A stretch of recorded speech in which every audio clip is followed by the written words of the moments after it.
It's for Pete. All the way. The lovely, majestic red peacock in his natural habitat. Notice as he shies away from the wild Pete. Look at the sheen of Pete's coat, obtained from the drink of hops, the eating of wild weeds, his song and dance, prescribed every Tuesday and Thursday. Nature, a wonderful gift. Yeah. Nature. I heard about that shit. How long does that take to fuck up? Apparently, no time at all, because I didn't even put on our starting credits. Right? I know, John. That's what I'm saying. He was too hibbity-dibbity about the whole thing, and like, we didn't go blank. We didn't do anything. We just sat here quietly with a mute on. And to me, it felt very. Whew. I'm looking in the mirror like, no, we'll go on in a second, right? Makeup? Shit, are we live? Shit, John. Welcome, everybody. Okay, how about now? Oh, now, go ahead. Better? Okay. You're doing great. You're doing great. So if you'd like to join us on our YouTube channel, Two Sided Podcast, you can hit that link above. Or if you're not listening live, you can just go to our podcast, Two Sided Podcast, on YouTube and see our beautiful mugs. I like that you use that word every time. I don't like that you get fixated on words. Small peanuts or whatever, the small potatoes. Small potatoes and mugs. Those are the two things that you can't not say when you're trying to sum up a thing. Those are the two things, and I don't like it, John. I just don't like it. I need to be cognizant of what your words are. Your words have impact. I want you to know. Hey, yo, I had to hijack my hubby's phone because I don't think my message went through. I believe that the account I'm on right now currently has been banned from shit. Girl. Seabird. Hi, guys. Good to see you. Good to be here. I want to know about her activities. That is a person I want to hang out with. If you've been kicked out of any place, I want to party with you. Why? Well, I read banned books. Anyway. I read banned books, and I hang with banned people. Right. He learned all those jokes at band camp. It's really, really rough. You're picking up all these slacks, John. It's really rough. You're doing good. Trying your best. Well, did you see that Stereo updated their guidelines and things? They're like, This is all for you, but it really looks like no bot accounts, no duplicate accounts. One account is good enough. And so if you have multiple accounts, I think they're cracking down and starting to ban them just because it's multiple accounts. You know, I think I could take that all the way to the Supreme Court, because what if I have multiple personalities? What if my personality on Monday doesn't like the shit I'd listen to and the people I talk to when it comes around Tuesday? I got to log into a different one, because it's like, if you like this, you'll love these guys. You are wrong until next Monday. That's my right, John. It's my right to be fucking different. That's right. It's your privilege. It's your privilege. It's my opportunity, John. It's my goddamn opportunity. I feel like I'm just kind of picking on you, but I feel like it just is leading into itself. Like you just keep on making it too easy. You don't do enough heavy drinking that your cup still has its googly eyes on it. You live in a goddamn swamp of New York where you have to wipe yourself with a dish rag because it's so sweaty, but somehow the eyes are not moist, so they didn't fall off from humidity. You haven't been drunk enough to drop the cup, to take it with you in the car, to leave it on top of the car, to forget the park, to throw it at someone who's pissing you off and then have to go back and retrieve it. Bro, the eyes on my cup, fucking were gone. One was gone in like a month, and then I was a Cyclops. And I was like, this is too much. I don't have kids for this reason. I can't keep googly eyes on a cup, but I can't keep these fucking kids alive. And also, stay off my lawn! For those not watching our YouTube channel, I have Googlia, a solo cup that I got from when I visited my boy Pete down in SoCal. It was gifted to me, and it's still pristine. No, it's not, John. It's actively not. I can see because the smile's fucked up. It's stained on the inside, and your idea of just holding on to the past is so disconcerting. It was actually pretty lame, to be honest with you. I was drinking. There was these guys on here talking about the male chauvinistic side of the world. You know, I have like 15 girlfriends and 2 wives, and I'm like, what the fuck? And they're all proud of it, and I get it. It's a lifestyle. So I started asking them questions. So, how do you make it a thing? And can women do the same thing? Because if that's not a thing, we should make it a thing. And I'm trying to have a conversation with these guys, and they got all like started clapping back at me, and I just kept calling in and asking them questions, and they got mad and recorded me. I think for hate speech or some shit. I don't even know. I have no idea. But I wasn't harassing them. I mean, I guess I was harassing them, but I wasn't being shitty. I was asking questions, trying to understand their lifestyle and, you know, why it's so cool, and they hated it. Right. Every time I talk about Mother Russia, they ask me questions. They said, you do not believe in Mother Russia. You cannot understand Mother Russia. In Mother Russia, questions ask you. Yes. And I will report her for this.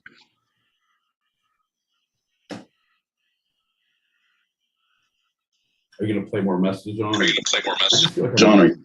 I just feel like I'm losing. Oh my God, watching you guys on YouTube while we're here on stereo Nuts. is like some Inception fucking shit. And I am here for it. Nice fucking red solo cup, John, with the eyes on it. Am I seeing that? Every time, right? It's like, John, don't drink in front of me, because every time you do, 2 eyes are pointing back at me. Wait, well, pointing. There's an analogy here, something. God, just. That's a message about that.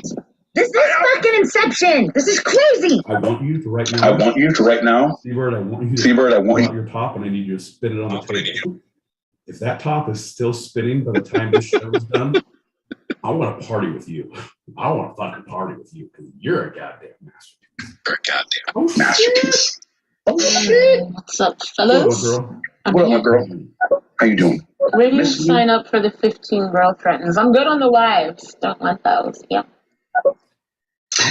I'm saying this. If guys can do it, I'm with. Girls can do it too. I know a bunch of dudes like who John would be like all down, like, oh yeah, I'd be one of them of a bevy.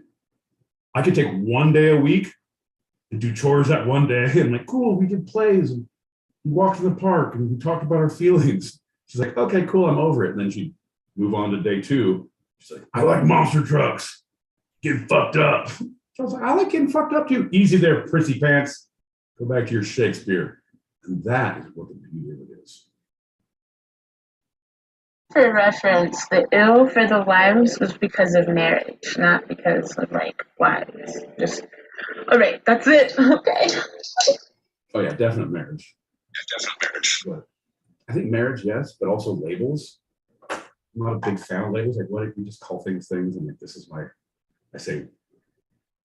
You say girlfriend. You say fiance. You say wife. You say ex-wife. You say my soon-to-be deceased wife. If you keep talking that way, God damn it. That's a joke. Never forget old what's her name.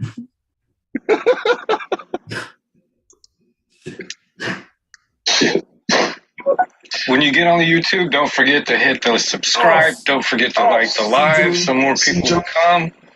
I see you. See, Bird, you just admitted you're here. I only see 1 like, and that's the one I put there. Shit. See, John. Man, keeping me real. Fuck, there's something else I was going to say, but.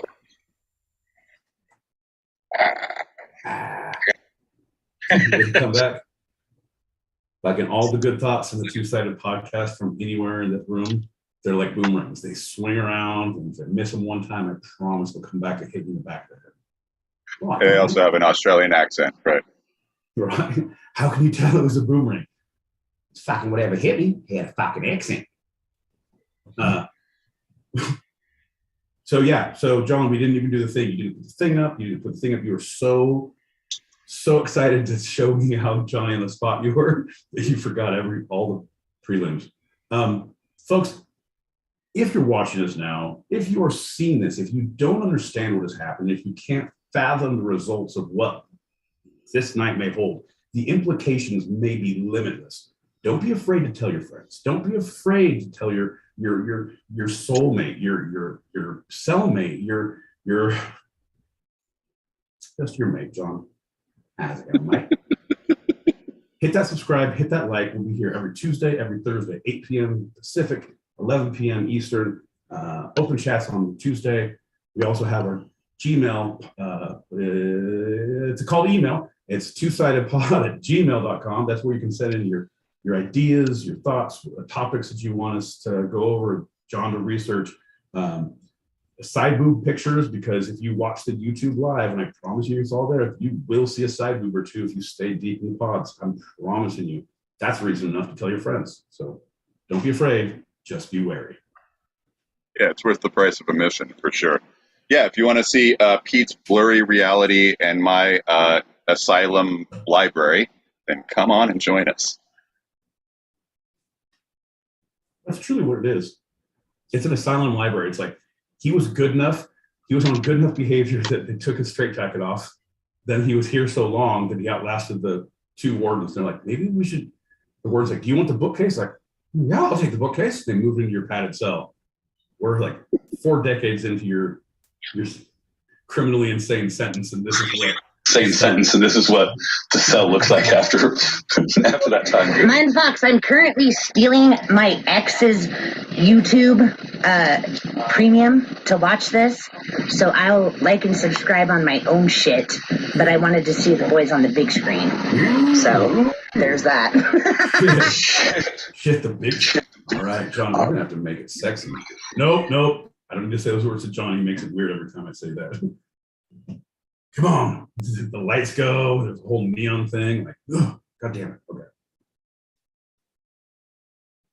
I'm gonna go ahead and like and subscribe under his fucking account too. Here's a fucking twofer for the two-sided pod. That's what I'm talking about. I promise you, he may regret it sometime, but he won't regret it all the times. And I think that's enough for just about this time.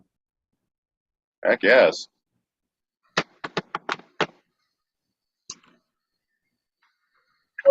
That's what I was going to say.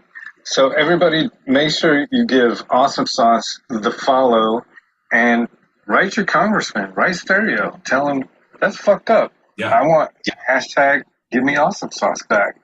Yep. You know? Because that shit has to happen as well. So 100%. if you're in the YouTube, make sure you hit that like, make sure you subscribe, hit that bell as well. Ooh. I didn't even mean to rhyme right there, but it worked. Yep. And right. Hashtag give me Awesome Sauce back. Right. I want my awesome sauce back right fucking now. I can donate some money off his credit card while you at it, girl. Shit. Watch the two sides. Make him lay down and get his insertion. There it is. The callback. Oh man, the callback. But I'm saying, if it's on his, why not just tip everyone? We all eat tonight, kid. We all eat tonight, fam. I'm telling you what. Thanks, Seabird. We appreciate it. Seabird, we appreciate the donations.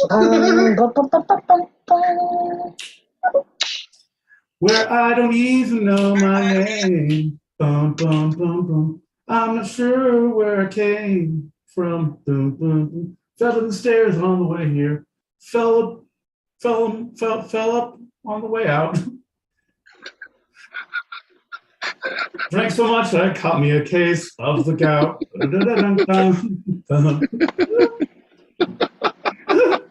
But here's the rest of the shirt. You see the rest of the shirt? No, it's all blurry. Get your face in there. You need your face in there. You need your face in there. There you go. Name. No, my. Hold on. Oh, wait, hold on. We'll do this. Get your face in there. There it is. There it is. I don't even know my name. It's not me. I didn't come up with it. I did come up with cheers. John, you did the fucking McDonald's. Ba-da-ba-ba-ba. No, John, I'm not loving it. Not loving it. Getting that McFeeling after eating McDonald's is not the best thing in the world. Yeah. You get the McGrets.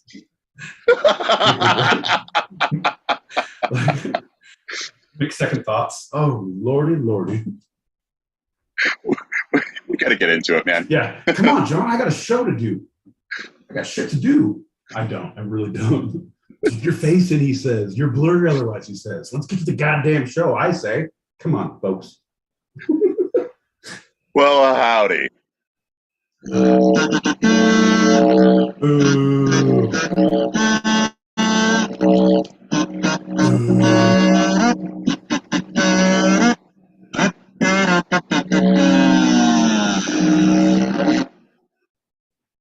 I'm John L. Peacock out in Brooklyn, New York.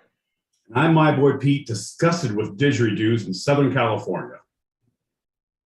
And you're listening to Two Sided, a live recorded podcast where each week I challenge Pete with a bit of the two sides of life, the serious and the fun. And I give him a bit back, a little bit more than that. The right and the wrong, John, the me and the you, the yes and the sir, no. I'm done. We haven't done a check-in in a little while. My boy Pete, how are you feeling in 3 words?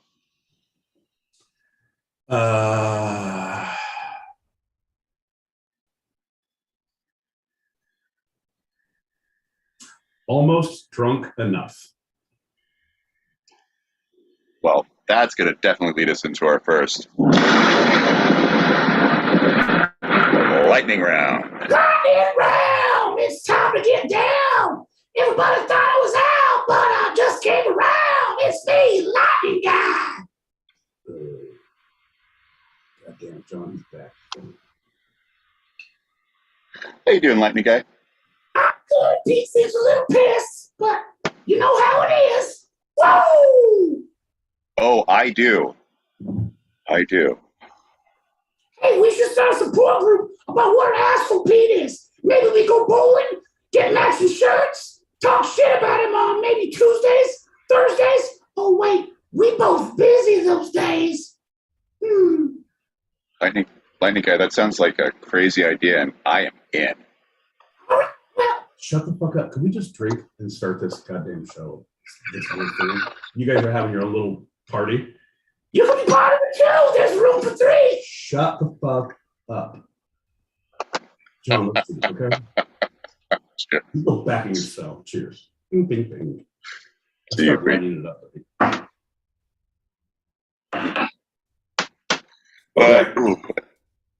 Anyone knows that our first lightning round of the episode is always a standard Q&A. My boy Pete, are you ready for the questions? Oh, I'm so ready. Because I'm ready. I'm ready. Let's do it. Great. How was doing your taxes this year? Shit. I knew I forgot something. All right, 3, 2, 1. We can edit that out, right? Because I'm pretty sure the federal government listens to this. And if they hear about that, So I'm going to go with pretty good, pretty easy, pretty on time, and not even under the wire. Did you personally ever see more tax cuts or savings after the 2017 tax cut? No, man. No. I play a weird financial game, to be totally honest. I try to rob myself all year long because I understand what it is to be poor. I understand how to live through college. I understand how to go through grad school. I understand how to get through ramen and burritos. So now it's like, all right, just take out an extra grand every now and again and then give it back to me miraculously. It's like it's like a special not Christmas time in March. Once I get my refund, I'm like, this is beautiful. Do I get this every year? And the one time I was like, I adjusted things. I was like, because it makes no sense, John. Taxes make no sense.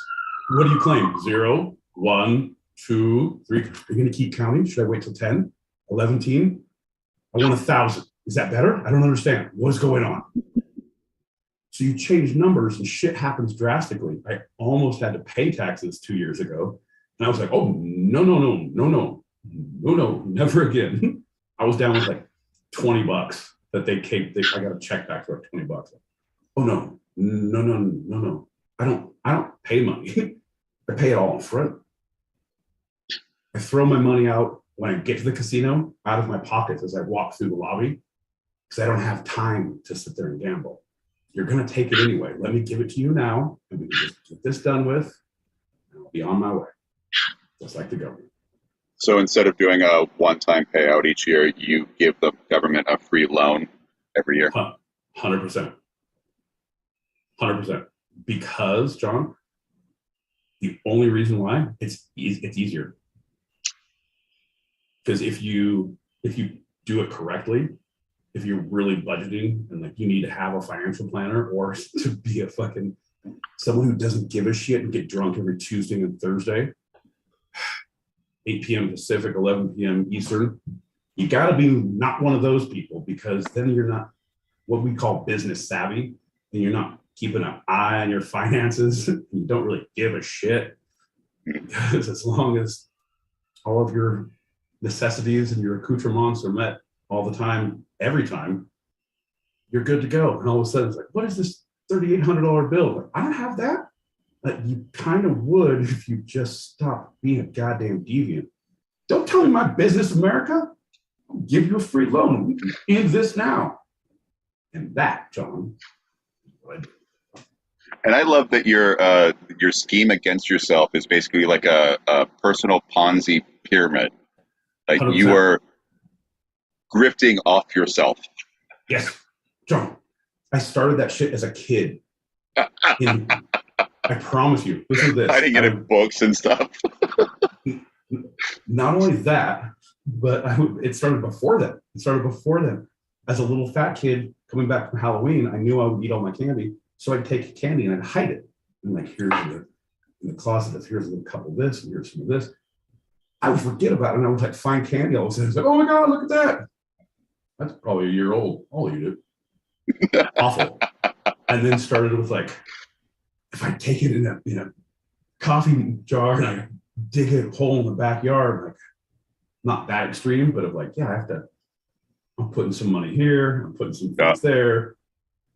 Like, it may say that I only have like $4 in my bank, but I promise you, if you shake the curtain around here, you're going to find a couple grand. I promise. I 100% relate to that.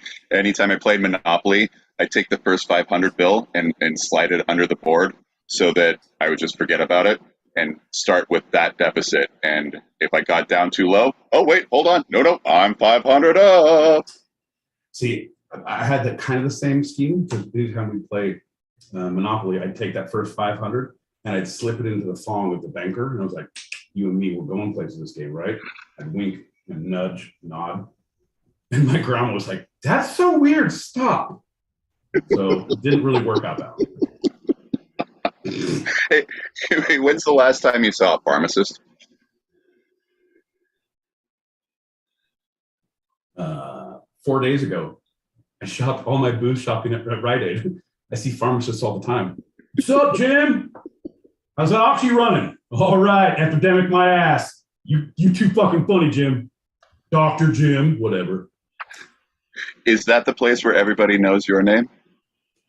Honestly, yes. It's really sad. Between the Rite Aid and the Circle K, I can go in anytime, day or night, at any point, and I will know at least one employee there. Like, what's up, Pete? What's up, man? What's going? You here for gummies and booze? You here for cigarettes and Gatorade?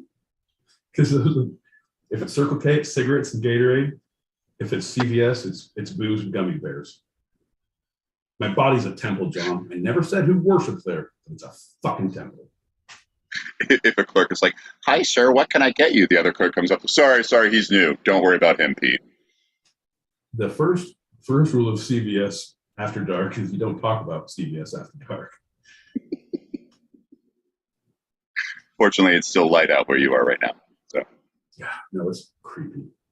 It's really creepy to get to catch a good healthy buzz and walk outside and still daylight. Like, am I in trouble? Did I fucking miss work? Nope, sun's going down, not coming up. I'm okay. They'll never suspect. Yeah, I had a blackout there for like an hour and a half when I came home. Didn't realize it, but I didn't sleep all night. It's still nighttime. Okay. Final question. Do you have any, quote, green energy equipment, like electric car, solar panels, things like that? I once turned a potato into a light bulb. Does that count? I believe it does. Yeah. Then I do. Yeah, there we go. Look at you going green. Right? I'm reducing my own carbon footprint. Yeah. Well, let's have a shot and go into our serious round. Huh? Oh, thank God. Because seriously, that is one thing. I've been reading a lot of the fan mail we've been getting, John. I know you haven't been moderating the email inbox at twosidedpod@gmail.com. It's TWO-sidedpod@gmail.com. And a lot of the things that we've been getting some really good, reviews and some shout outs, but I think that the overwhelming consensus is that we're just not really drinking enough. And they said, if you guys are worth your salt, then can you have a shot for me and really mean it this time? And I want to say yes. I want to say yes, we can. So this one goes out to you out there, and you signed it anonymous. We all love anonymous. Shout out to you, and we're drinking for you. So if you hold them up, raise your glasses. If you don't have them, light your joints. If you don't believe in that, have a cigarette and then take a Valium and think about your other choices. Start smoking weed and drinking. I don't know. I remember that email. I thought it said salt and weight, but then I realized I was dyslexic. Cheers.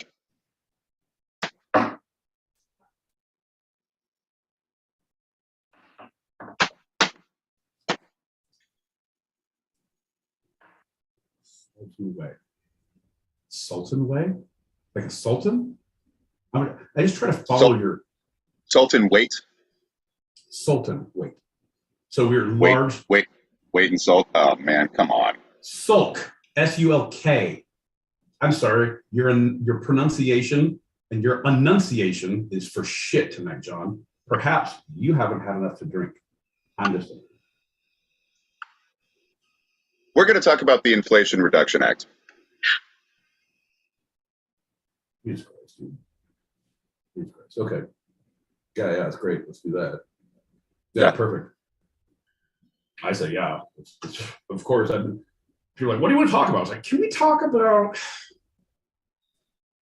something that is, and I would like to discuss some sort of an oxymoron in this show. Something like a jumbo shrimp or a military intelligence or a inflation reduction. Ooh, can we do that one? And John says, thy wish is granted. Can I wish for more wishes? He says, I'm not a goddamn genie. No, you are not. Yeah. Did I say Mecca Lecca Hi, Mecca Hiney Ho? No. I'm a genie in the bottle. Come on, baby. Wait, come on and let me out. Ooh, remember her? Yeah, you got to rub me the right way. Gotta rub me. Ooh, I'm gonna look that song up. I'm putting that on my playlist. Not for the music video because that's one of those ones where your shoulders gotta move. It's like put it on Justin Timberlake. I'll be honest, I'm a goddamn slut for Justin. I cannot not dance. If I have that in the car, I can't be on a bus. I can't be in the subway. I can't. Oh shit, is this happening? Oh shit, this is happening? Turn it off now. Sorry, John. I was just bringing sexy back. What? I'm bringing sexy back. Yeah. You and JT, brother. Know how to act. Sorry. I'm just trying to have a little bit of fun before we get into this bullshit. Take it to the bridge, John. So the Senate approved a climate, healthcare, and tax package assembled by Democrats this last Sunday afternoon. What is that? The 7th of August, 2022, bringing the one party one step closer to delivering on President Joe Biden's most significant domestic legislative achievement yet, on combating the climate emergency, reining in the cost of prescription drugs, and raising taxes on large profitable companies that pay nothing to the federal government, and to reduce the deficit of the government. Right. It's here's the deal, man. The way you framed that, I'm with you, because but you're saying the Democratic Party took steps to realizing the presidential's his biggest legislation. What did you say? Something. Domestic legislative achievement. Yeah. There you go. Right, and like, bro, okay, great, because some old bastard went around and stumped and said, "Hey, if you elect me, I'll do these things," and some other old bastard said, "If you elect me, I'll do these things," and now we're applauding the act of doing said things in relation to this old bastard, whoever the old bastard is. How come we can't look at specific things, John? Like, you know what? I won't even touch climate, because that's like, you fucking round earthers. I can't even talk to you about climate, right? So I can't even touch that. But prescription drugs, when you had the pharma bro who was gouging people, who did it like 800 something percent, the one drug for their health. When you have your insulin, when you have groups of people from California and Mexico going, or New Mexico, Arizona, going to Mexico to buy insulin because it's like 100 times cheaper down there. That shit is ridiculous. Like, come on, man. Like, that, it's not something that an old bastard should have thought about.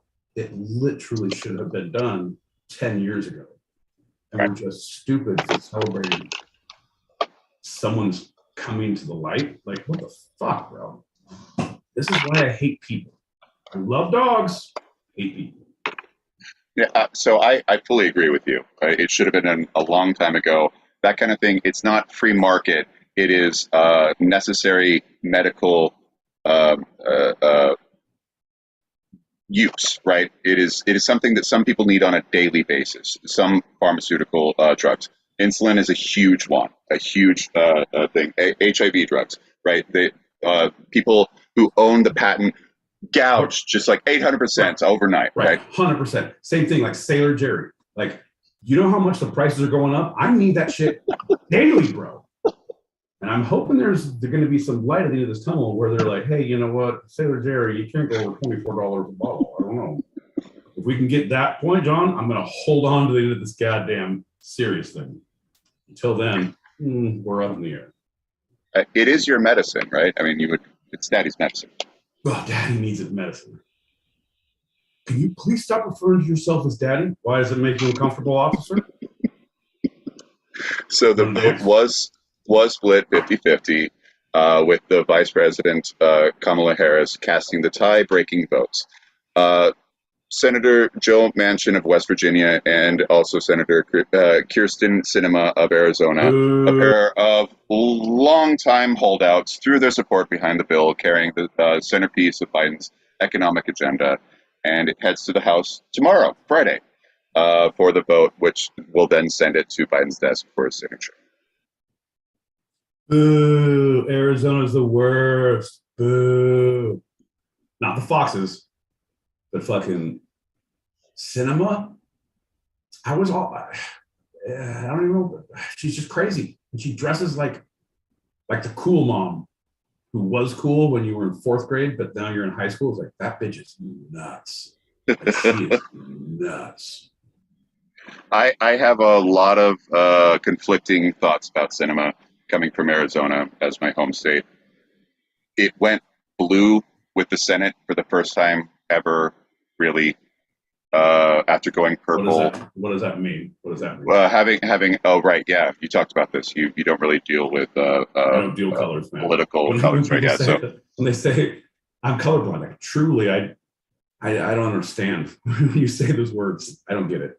We haven't had a Democrat as a senator for a very long time until just recently, and with Kelly and Sinema coming in, taking over, John McCain's long-held seat, and then the other one, Flake at the end, but whatever.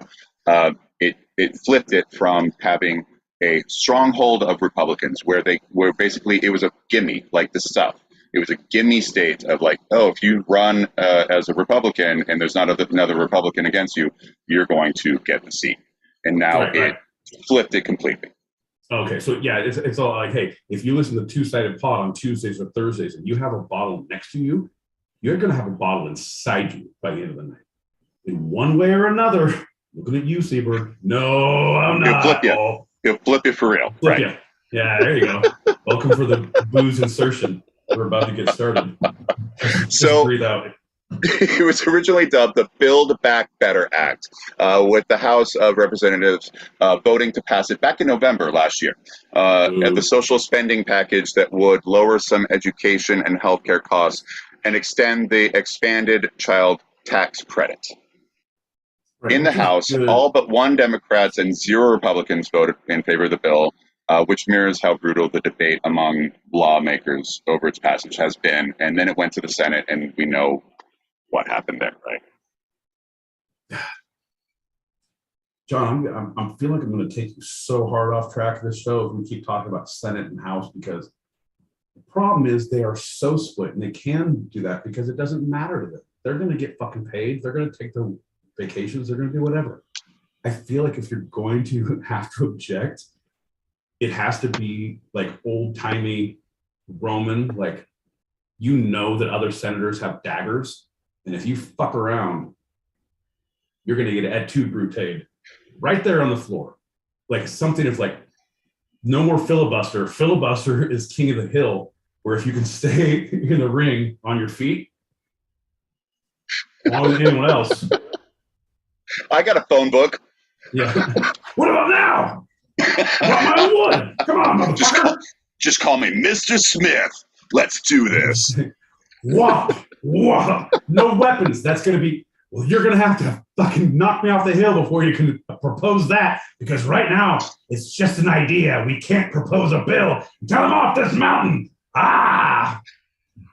John, I feel like Mr. Smith Goes to Washington Part 2, the two-sided style, is going to be amazing. If we can get the budget for the CGI, it's going to be amazing. No weapons. Well, legally, a weapon leaves a mark. Do you see any marks from this phone book? No. Ha ha. But my words, those leave marks. And while they're not looking, then we hit them with the phone book. Oh, you filibustered me. You did it again, Mr. Smith. The original concept of Build Back Better had a roughly $6 trillion price tag to it. By the time it went to the House with that vote, it was at 3.5 trillion, and by the time the House actually voted for it, it was 1.7 trillion. So it went down really quick from a huge astronomical price to a pretty big astronomical price of 1.7 trillion. Dude, there it stalled for months. 1.7 trillion, that is not that much. Like literally, again, shake the curtains around here, empty the cushions, you'll probably find like 1.1 trillion. Not enough to get out of a big deficit or the national GDP, but it's a good day. So the one major holdout was Manchin. And that lasted from the November vote in the House until basically just now. But with weird evolutions of his, I'm in, I'm out, I support it in theory, but I don't like the price tag. They basically, at one point, the Democrats gave him the pen to write the bill, and he was writing it, and then he said, I still can't support it. And then in December, he went on Fox and said, I cannot bring any version of this bill back to my people in West Virginia. And if I can't do that, I can't support it. And that in some way killed it. Right. Right. No. And then I think anyone who knows West Virginia, I think Joe Manchin realized, like, I represent West Virginia. They're not going to understand what's happening. We're going to be okay. It can't, how can it get worse? It's West Virginia. This has been approved by Joe Manchin. What is it? Wet and Wild? No, that's West Virginia. What's West Virginia? Wild, wonderful. Yeah, forget it. So Manchin also is a huge advocate for fossil fuels. He happened to have owned a coal company prior to being in the Senate, and that was a conflict of interest. So he sold the company to his son, where he retained a majority stock holder share. As a senator, you can have stocks in anything. That's fine, as long as you don't own a company. So he no longer owned it, but his son owns it, and he has a majority share. But he really cares about fossil fuels because that's West Virginia. Right? Hey, where's Joe Manchin's son's emails? Where's his computer? Let's see that fossil fuel. Bet there's greasy, oily fingers all over it from coal and oil, fossil fuels. I think we got him, John. Yeah. So after they gave him the pen, he started to get back on board. He changed it. And then roughly 3 weeks ago, he again just said, I don't think I can ever do it. I can't. The climate thing is too much of a price tag. I can't deal with that. So if we take that out, maybe. And then there were these 10 days of private, behind the scene meetings with Chuck Schumer, our old majority leader. And then suddenly he was for it. Okay. Couple things, John. Couple things. One, the easiest reference would be something about the whole Hamilton, because that's how politics get done in the room where it happened. Because you don't know if it's I'll scratch your back, you scratch mine, I'll give you this later on, or if it's a threat, or if it's like blackmail things. You don't know what happens, right? Right. So put in your own Hamilton joke there, rap if you will. That's how the sausage gets made. I trust you guys.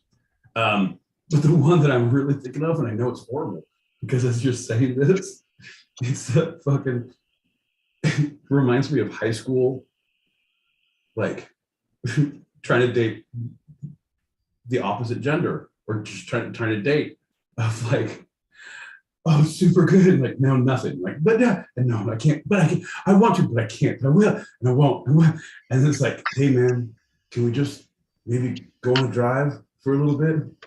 It went somewhere away, came back, and it was really on. It was just like, yep, everything's good, all is well. We're gonna have a baby. Like, that is what I feel like the Senate is about. It's like, no, you love me? No, I can't, but I want to, but it's naughty. But if you're okay, but no. Let's talk in your back room. He's in. So you're saying that, I'm just saying, you want to talk about insertion. So you're saying that the Congress equivalent to a high school dating is taking that drive to see if the connection, the energy, the romance is there, but it's more like Schumer saying, listen, we actually could do well in the midterms if this bill passes. Oh, well, I like that. Okay, I just thought we were going to be creamed and I wanted to keep my seat. So apparently what we've learned now, that John, you didn't understand the nuances of dating in high school because it wasn't about, hey, let's see if we're alone and if there's a connection. No, John, what it is literally a guy like, hey, how's it going? Come on.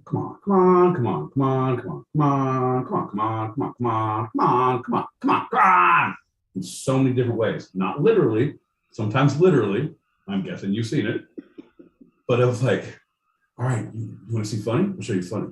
You want to see athletic? I got you athletic. You want to see bad boy? I'll get suspended. You want to burn shit down? I'm ready. You want me to fight your dad? You want me to fight my dad? You want me to make our dads fight? okay, whatever, I'm down.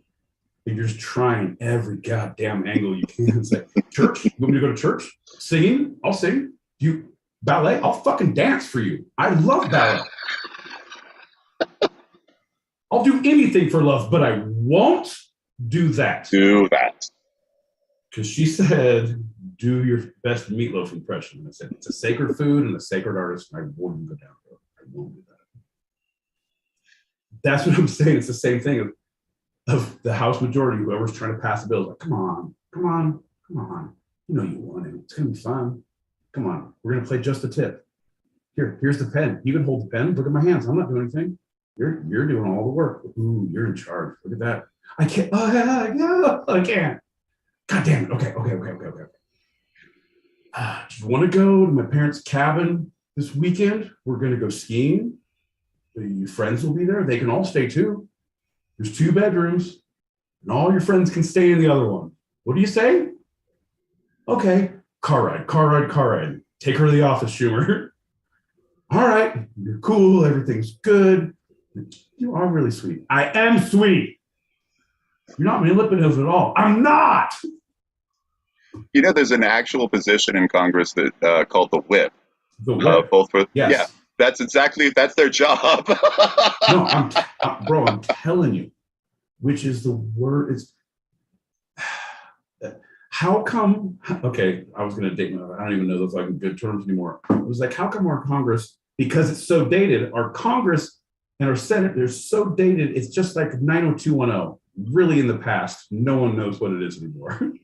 It's okay. Maybe the newer kids know Melrose Place, but I don't want to talk too recent. Oh. So, quote, this bill is far from perfect. It's a compromise, but it's often how progress is made, Biden said at the White House last month. My message to Congress is this. It's the strongest bill you can pass. This was before it was passed. So this was his last plea. He was like, it doesn't look like it's going to be passed anytime soon because of a holdout, but it's a good bill. Then they passed it. So what does the current bill that is expected to be passed by the House and tomorrow and then swiftly signed by the president have? What's it about, right? Okay, because I know the big hitters. I know what it's supposed to do, but I don't know where. I didn't go deep enough because I know the bumps were going to hit me hard enough. So I was just looking at the positives. I was looking at prescription drugs. I was looking at the child stuff. I was looking at the Sailor Jerry's for all. I didn't find that clause, but I'm still reading the fine print on what we get. I think Kirsten Sinema's knocked that one in for you. Thanks, Arizona. I like your glasses now, you crazy, crazy lady. You maverick, quote unquote. Hey. Yeah. You could be my wingman anytime. Bullshit. You could be mine, Kristen Sinema. Woohoo! I feel the need for a shot. So the headlines are to, quote, tackle climate change, lower costs of prescription drugs, and tax reform. I have some wordiness. It is wordiness. It's coming from the bill itself. So when you want me to stop, I have 5 things. At any point in any one of them, just have me stop and talk about it. Folks, just so you know, John says it's only 1, 2, 3, 4, 5 things. Turns out that those 5 things are actively 2.5 pages each. So John has written a dissertation on this bill. He's like, I might be what you call well-versed in this bill, and I want to discuss my learned education. What else can I do in the asylum with the library but learn? All right, John. All right, do your worst. We're all ready. So Medicare. Medicare is a big thing, right? Medicare, it would be allowed to negotiate drug prices directly, starting with the 10 highest priced drugs by the middle of the decade and expanding it from there. It would cap out-of-pocket drug costs for seniors enrolled in Part D of Medicare at $2,000 per year, no matter how much insulin is a huge thing on this. Right. The Senate spared drug makers any penalties for increasing prices, in the commercial market, but the savings to Medicare will be used to pay for 3 years of subsidized ADA premiums, affordable ACA, Affordable Care Act ACA. premiums. Yeah. Okay. So that's one. Yeah. Okay. And a lot of people have problems with that because it's like, well, why are we paying into these things to support people? And like they need, and now we're footing the bill. Because anyway, I see that. But also, if you say that, fuck you, man. Yeah, everyone right. deserves to live. Like everybody deserves to live. Respect your elders. If you have to take, respect your sick, you're dying. Because they're the ones who get ignored in World War Z. Stick with the people who are sick. Surround yourselves with them. Get the COVID, John. Is that what it is? Because the zombies are coming. We've got to get the COVID so the zombies don't get us. I've seen this. Brad Pitt was in that, right? Everybody, quick, get to Bethlehem. Jerusalem. Mountain of Zombies. Mountain of Zombies. I only saw the trailer. What? Did you read the book? No. Dude, it's a great book. It's actually a really good book. World War Z? World War Z. And they made the book into a movie. And they made it was accounts, like letters, like survivor accounts of their things. And they put them all into Brad Pitt's story. See, folks, and you thought you were going to be bored with these bills that were passing. We're talking about Brad Pitt. We're talking about, if you stay with me long enough, I'll bring Shia LaBeouf in this motherfucker. I'm not even scared. I'll find a way. You stick with me until the next amendment. I did read the Zombie Apocalypse Survival Guide. And that's a must read. Yeah, no, but that's a little handbook. That's your basics. That's like, fundamentals. Welcome to Boy Scouts. But if you wanted to be an Eagle Scout and survive in the apocalypse, you gotta tune into the two-sided. Every Tuesday and Thursday until the end of all mankind, whenever that shall be. But when it happens, we will be here to tell you about it. Tuesdays and Thursdays, 8 p.m. Pacific, 11 p.m. Eastern. Nope, I'm good. Is it sweat or is it leak? Okay.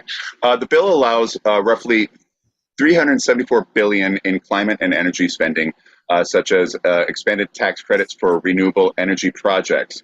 It ends per manufacturer limits for the $7,500 tax credit for electric vehicle purchases, a boost for electric vehicle makers such as Tesla. But the vehicles will have to be built in North America, and car makers will have to quickly end a reliance on China for the battery supply chain. So automakers like Ford and General Motor Company have lobbied to make changes to this credit because they are very reliant on China and other, Right, which is pretty ironic because American made all these cars. And like, it is because we're factories and we do the thing, we do all the assembly. But it's like, all of your parts, a lot of your parts. Like, I'm with it, but I'm not. Like, come on, why are you lobbying? Why are we listening to lobbyists? Why are there lobbyists? Why are there lobbyists? Yeah. Good question. Again, lobbyists should be like American gladiators. Like, if you want to get in to say something to someone, you have to fight the other dude, score 3 baskets. Like, you've seen American Gladiator? Bro. Yeah. All of our fucking lobbyists will be all fucking roided up. It'll be great. I would watch C-SPAN all day, bro. I'd watch C-SPAN too. Shoot. Shoot. Oh, you see that? They're going to get in the House chamber and fucking have a chainsaw fight, bro. It's going to be amazing. This is a live feed, bro. There's no commercials. This is a live feed. C-SPAN 2. Sunday is not when we're on. It's Tuesday, Thursdays, 8 p.m. Eastern. Nope, 8 p.m. Pacific, 11 p.m. Eastern. The adrenaline was running so fast we didn't even know what time it was. Okay, so this affects us personally because you get a tax credit if you buy an electric car. And that makes it so much more affordable for people to buy low-end electric cars. In some cases, it could pay for itself. So this is a huge incentive for the average American without a middle class and lower to be able to buy electric cars and not have to foot the bill. I feel like you're talking about me now. You said, and lower. That's great. that means I can do it too. So does that like count like go-karts? Like two-stroke engines? If I have to, what kind of like roadworthy electric car? Or how can I get that government money, John? Is that why we're talking about taxes? God damn you, John. I see the full circle coming already. Continue with your bill talk, Bill man. Yeah, electric bikes. Okay, so the government revenue will be raised from the establishment of a 15% corporate minimum tax on large firms, a 1% excise tax on the value of stock buybacks, which apparently is a huge thing in Wall Street. I looked into it. It was so confusing. I just skipped over it, but look into that, whatever. And an 80 billion boost to the Internal Revenue Services for enforcement to go after the major tax evaders.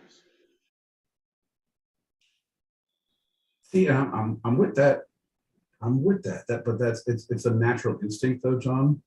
It's a natural instinct. You don't make that much money by frivolously giving it away. You will look for every single opportunity to make a dime, to shave a corner, to do anything you can.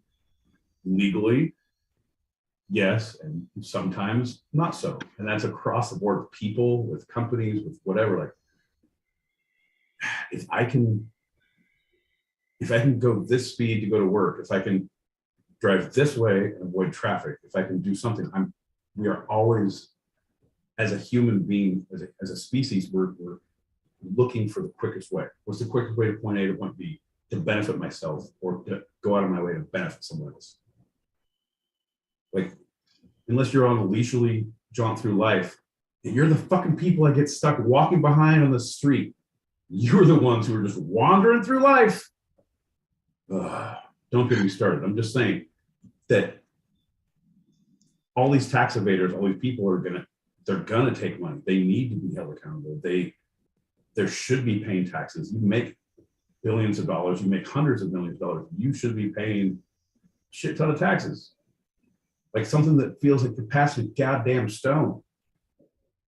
I want you to hurt when you look at that fucking auditor in the eye, the veins bulging out of your head, like, ugh, like, yeah, hand it over. You need to have that, because then maybe you'll rethink do I need to give it the next tax bracket because I know how painful it's going to be and I know how much they're going to charge me? Like, maybe it'll stop the drive to continue to eat other companies and eat the mom and pops and to develop everything and to build bullshit that doesn't need to exist because they're going to get fucking burned on the taxes. If we start that thing, I'm just saying, I'm not saying it's good or bad, but in the Middle East, if you get caught stealing, they cut your hand off. There's not a lot of theft in the Middle East. There's a couple one-hand guys. That's what my grandma That was the one-armed bandit. Yeah. Yeah, I think Harrison Ford was the one who saw him the first time, right? Is that the place where if you poke someone's eye out, they will poke your eye out in return? Yeah, that's it. They say everyone's left blind. I said, you don't do math work because there's one guy left with one eye. He's the fucking king shit. All right, you blind motherfuckers, follow me. Just call me Sir Cyclops. The minimum corporate tax would affect fewer than 150 companies in a given year. So tech companies, Alphabet Inc., Google, and Meta Inc.'s Facebook would face the levy. But last-minute changes narrowed the scope to an effort to protect private equity. And we'll get to why that last-minute thing happened, as well as businesses that invest heavily in equipment and facilities such as manufacturers. So they're looking at things that just exist without manufacturing things, right? And that came on Sunday at the last minute. So number 5, the tax on stock buybacks has largely been shrugged off by Wall Street analysts that many have noted it could spur corporations to issue dividends over repurchasing shares to juice equity prices. Again, it's this weird buyback thing. They have the stocks out there. they want to have fewer people with the stocks, so they buy the stocks back. But then it looks like because there's fewer people with the stocks at their company, there is a run on it that makes their stocks more valuable. So it's a weird way to inflate your stock price without doing anything else. And they're going to tax on that to make it a little bit less of a loophole. That's good. Maybe they could spare a little money, because I found out I do have a little crack in my glass when I hold it up, when it's sitting quietly. No problem. Yep. Yeah, we found the culprit, John. All it took was a couple bills becoming law. Well, we're almost there. We're halfway up the steps. I'm just a bill. Only a bill. Sitting here on Capitol Hill. Well, it's a long, long way to the capital And you city. don't need to talk about it anymore. We were going to stop, but you took it fucking right out the door. John Peacock. What's the rest of the bill, John? So that's it. Those were the 5 points, right? It's essentially looking at those things. The big thing that affects us directly is the energy saver and a little bit of help. Medical. Yeah, with the medical, with the prescription. The insulin. The insulin is a big one. Like, yeah, I know a lot of people that have the old diabetes. Yep. My pops does. My good friend Holly does. Fucking Peacock is probably gonna get it. He keeps saying his hands are purple all the time. I was like, stop putting your hands through rubber bands. It's fun. They're purple. You have the diabetes. They change color. Right. It's not going to be so funny when you're limping around with one leg there, Long John Johnny. So, Democrat Senator Kirsten Sinema of Arizona, who was another vocal skeptic of the bill throughout the whole cat and mouse game this past year, demanded that the bill retain the carried interest tax break for private equity. That request irked many of her fellow Democrats who say there is little justification to provide the tax benefits to highly paid investment managers. This was that last minute change, right? Right. So she, self-proclaimed maverick senator, had backed this Republican amendment to shield businesses that rely on capital investment from private equity groups from that 15% corporate minimum tax. Yeah.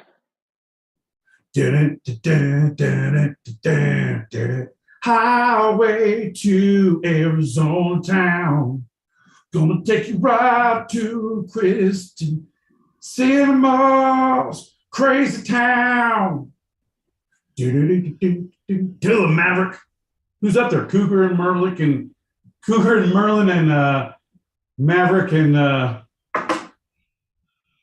No, it's actually Cortez and Hassan and Kelly and Ossoff, Rosen and Warnock, the 6 other Democrat senators who voted with her.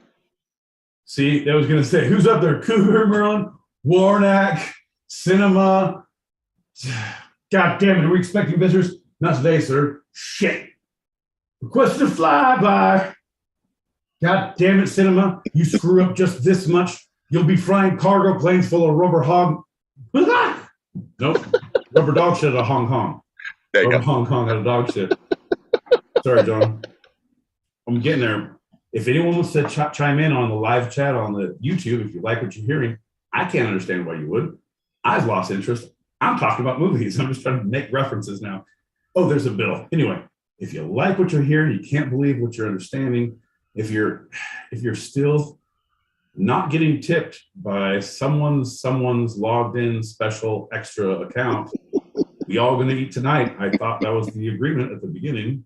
However, if you're not getting tipped, don't be afraid to hit that like, hit that subscribe, hit that alert button. And yeah, John, we're all ears. Oh, but don't be afraid to type in. Tell us what movies would you like me to try to bring in reference? I won't see them. John is not going to tell me about them, so it won't matter. So shit, there we are. All right, carry on.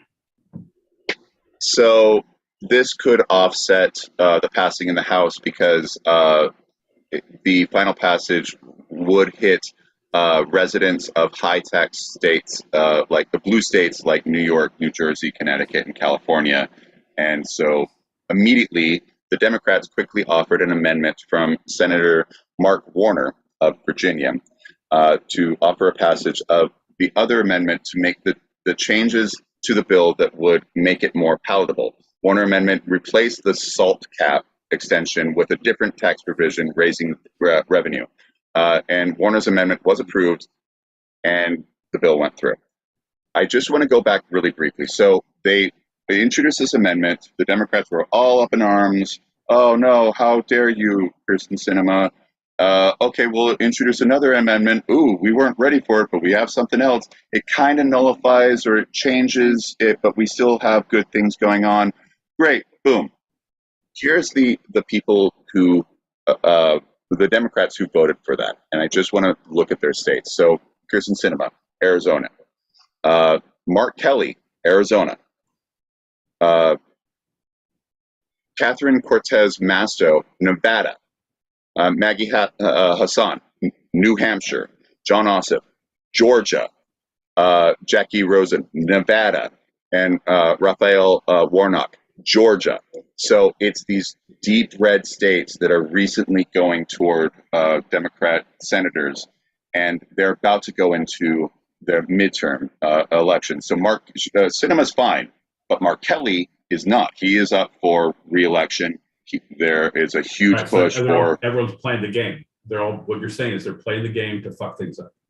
John, in your roundabout, goddamn ginger speak, folks. A lot of times when we travel to different countries to do the two-sided pod on the road, that's what we call it right now. It's a working title. Something will stick. It'll be beautiful. But when we do, I have to translate a lot for John.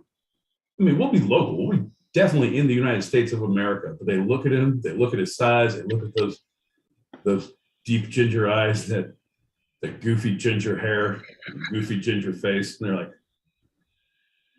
"Do you know what you want to eat?" He's like, "I will have a steak." And they're like, "I don't understand what he's talking about." And John has developed a specific hate for certain states, anywhere that doesn't see him as a person. And right now, he's only welcome in Arizona, New York, Pennsylvania, small pockets of California. He's been banned from Nevada. He has to go under an assumed name. I am Carlos Sanchez. Dude, tuck your Adam's apple in. It's a sign of weakness. Come on, bro. We call them sanctuary states. You know what? I think I'm going to open a bar that's a sanctuary and call it a sanctuary state. All are welcome. If your license is expired, or if you can show me a bench warrant, Tuesdays you have a free drink. We'll tell them you ain't here. Oh, you got me. All right. So Bernie Sanders of Vermont introduced amendments on prescription drug negotiations and installing the enhanced child tax credit that they had shot down. So he was pissed, but he called it a step forward. He voted for it, but it was the child tax credit that they got rid of, which is a huge thing that was in the original and is not in the past act, right? Past bill. Okay. I haven't even practiced. I need to practice that one before I do anything else. Like, we need the child tax act. We need it now, or else I'm not going to do anything. But it's a step forward. Let's do it. That was kind of like if your favorite Muppet had watched C-SPAN 2, that time when Bernie was really upset, which is every time he speaks on the floor. God bless his fucking heart. I love him, dude. I think, I'll be honest, I will be honest, I think we've sucked up by him not getting the nomination. Hey, that's a different topic altogether, but I may... Yeah, no. I'm just thinking about the crazy shit that we've been through in the last fucking 6-8 years. Think about the weird, crazy shit we would have been with Bernie. Hey, I don't think that nobody comes over here. There's no more turkeys. I don't like kids on my lawn. So all that is kaput. Okay, I will answer one question. The question is, am I going inside now? The answer is yes. Goodbye. I'm cold. I'm old. Everyone gets electric cars. All right.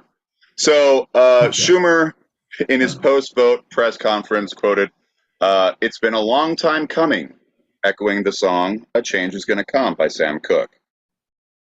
Boom. Boom. You don't get to reference Sam Cooke lyrics in a sentence because it's like you're trying to make it it's a good step for equality of people, right? But it's like you don't get to fucking pat yourself on the back and suck your own dick because you fucking gave someone human life. Oh, look, we're not gonna rape you because you have diabetes.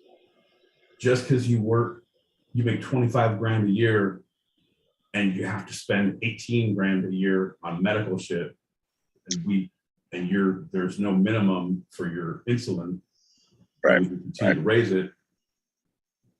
That's not okay for it to live in this society. And now they're saying, like, you know what? Hey, you're not going to be raped like that anymore. We're going to find another way. Oh, believe you me, we'll find another way. But your insulin is safe with us there, Diabito. Everybody, you get a cap on your insulin. You get a free bag of Skittles for every gallon of insulin you buy. Hey, did you hear that since they didn't allow the insulin cap on private insurance, but only on Medicare, California has responded they said they're going to create a laboratory to create the insulin at cost and sell it at cost for all California residents. So that's their way of combating the. Hell yeah. Yeah. Dude, if we can do that, like where's that going to be? In the Valley? Central? Shit, I got to find out where the lab is and meet those. Like, you fucking technicians have to go blow off steam after a long day of making insulin at cost, right? Like, what bar do you go to? You like karaoke? So do I. Let's become friends. Have you heard of MDMA? Well, me neither. Let's not talk about it now. Let's do karaoke for the next 4 months until we slowly work our way into each other's lives. And I slowly ingrain this idea to you. And then we're the new Breaking Bad because of California. Thanks, California. This one's on you. Before the vote, going into it, Schumer also said, "It's been a long, tough, and winding road." Kind of sound familiar? He liked to reference songs. Anyway. Yeah, no. And then also he got interrupted. He's like, "I hear a train coming. It's coming around the bend." Moving on. But he said that the party's been talking about lowering drug prices and curbing climate change for years to little avail. And the precedent that this is breaking, it is the biggest climate effort ever that America has passed. Or it's about to pass, sorry. It's about to pass, right? Again, I'm with you 100%. Like, you don't get to fucking give yourself kudos for doing the bare minimum. We're still not even close to any other country. Like, there are some bad countries who have pollution, but it's like, we shouldn't be fucking following Sweden, Finland, Canada, Denmark, anything in the like Scandinavia. Anything like Scandinavian countries. A lot of you go Eastern Europe and like there's a whole different place and a thing, but they're getting better at that. Like, bro, come on. And we're fucking giving ourselves kudos. Like, all right, hey, good job. Hustle sticker. Times are coming. I said, oof, get in the hot tub. Thanks very much. How? Kiss himself. Wow. Sabadip. What? Sabadip? Yeah. Amadip? Yeah. Sabadip. Sabadip? Yeah. Can I give some one up? What up? What is he saying? Yeah. Ha! Ha ha ha ha! Bam, bam, bam, bam, bam, bam, bam, bam, bam. So Republicans united in opposition did not vote for the bill and argued it wouldn't stop the historic levels of inflation and would impose taxes that could tip the U.S. economy into a recession. McConnell argued that, quote, hundreds of billions of dollars in tax hikes during a recession will kill jobs, end quote. Yeah, it might. I don't know. I don't understand economics that way. I actively did not go to anything that took economics or anything about accounting, statistics. Accounting, anything with nope, no, thank you. Nope. I'm good to go. GOP Senator Josh Hawley of Missouri, fierce enemy of all things Democrat. It's interesting. He had this backhanded compliment on Twitter after the vote. I'll give Dems this. With a 50-50 Senate and a historically unpopular president, they passed major parentheses terrible in parentheses legislation. Lots of it. They came to do something. There's a lesson there for the GOP. If they get back Congress, they better be willing to fight. So even he said, we got something done. The Democrats got something done. Folks, ladies and gentlemen, boys and girls, if this is the first time that you're understanding that John doesn't understand subtext, don't be afraid to hit that subscribe, hit that like, hit that alert button the next time John has a realization in life. Because holy balls, folks. John, that test is meaning like when we take over the Senate, one way or another, this September, next January 6th, John, whenever we need to take it over, we can powerhouse and steamroll. There's now us against them mentality. We're now playing keep away. Like, girls have cooties, fuck them. Everybody stand on your base until it's our turn, our base is bigger, and then we can punch them. Take over all the bases. Another social media post by our former president said that Mitch McConnell had been played like a fiddle by the Senate Democrats. So our former president there's a thing called Truth Social, everybody. Quote, first he gave them the fake infrastructure bill, then guns, never used the debt ceiling for negotiating purposes, parentheses, gave it away for nothing, end parentheses, and now this. Mitch doesn't have a clue. He is so bad for the Republican Party, end quote. I love it. It's all just John, I don't want to be a negative Nancy. I don't want to be a naysayer. I don't want to be a poo-pooer because I'm not an anarchist. I don't believe in revolution. Like, I'm the guy who's like status quo until you can't fucking handle it no more. Like, bad relationship, I'll stay in that for like 10, 12 years until someone else is sick of it. It's too tough for me to deal with emotionally right now. I got a lot of stuff going on. I'm just stay doing a two-sided pod every Tuesday and Thursday with John. It's been over a year, and I don't know how to get out of it. But I'm here until he leaves. It's more like a standoff now. So I'm just saying, I understand that. Yeah, I don't know, John. I don't know, man. So our communal X has repeatedly attacked McConnell for times he allowed Democrats to pass bills, including the situations like Sunday where Republicans just had too few votes to stop passing it, stop it from passing. Right. There's just God damn it, dude. So I know we've talked about this. I know our system is archaic. The way we politic, the way we society, the way we people, all of those words I've just said. Right. It's because we've been doing this so because we have. This is the way because this is the way. This is how we the electoral college. This is how we district. This is how we fund. This is how we police. This is how we medicine. This is how we fire. Man, I'll be honest. Fucking tits to fire, man. Those guys are all right. They got their shit worked out because they don't fuck around and kowtow any other things. Like, it's not about crime. It's like, hey, was there a fire? Yep. Did you put it out? You win. Yeah. How many things did you destroy to get to the fire? Oh, a whole lot. Yeah, you still win. But then it's like, oh, you're a cop? There was crime? Yep. Did you get it all? No, I got like a lot. Like way too many things that I can't sleep at night tonight about. Well, did you get the rest of it? No. Well, you lose. Can I get army weapons?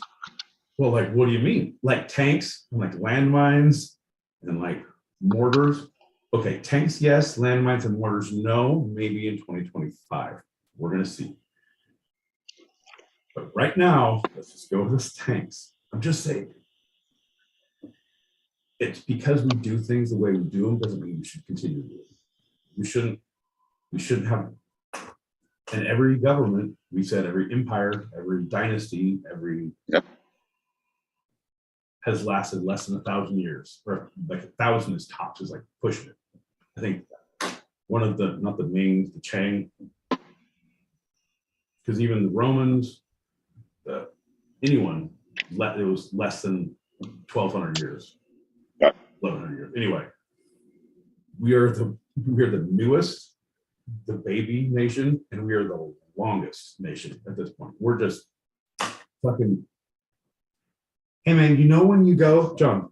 You know when you go to the reunion, John? Hey everybody, this is going to be a great story. So everybody, pour your glasses. John, you know when you go to the reunion and you see your crazy uncle and your crazy great uncle and your grandma Bill and like who doesn't identify in any, I'm a man, but insists you call him Grandma Bill. Like, okay. And then you have your other uncle who's invested in jet skis. You're in Missouri, bro. Fucking, we got all the fucking lakes, bro. You live on a farm in Hannibal, bro.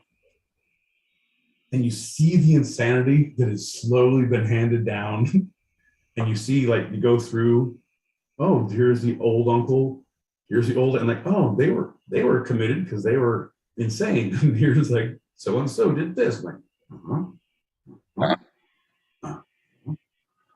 So you slowly see the picture as you drive away from that farm in slow motion, and everything turns black and white. Just turns out you shouldn't huff any more paint. You shouldn't be on this farm. That one of these days your insanities are coming too. That is what this is like.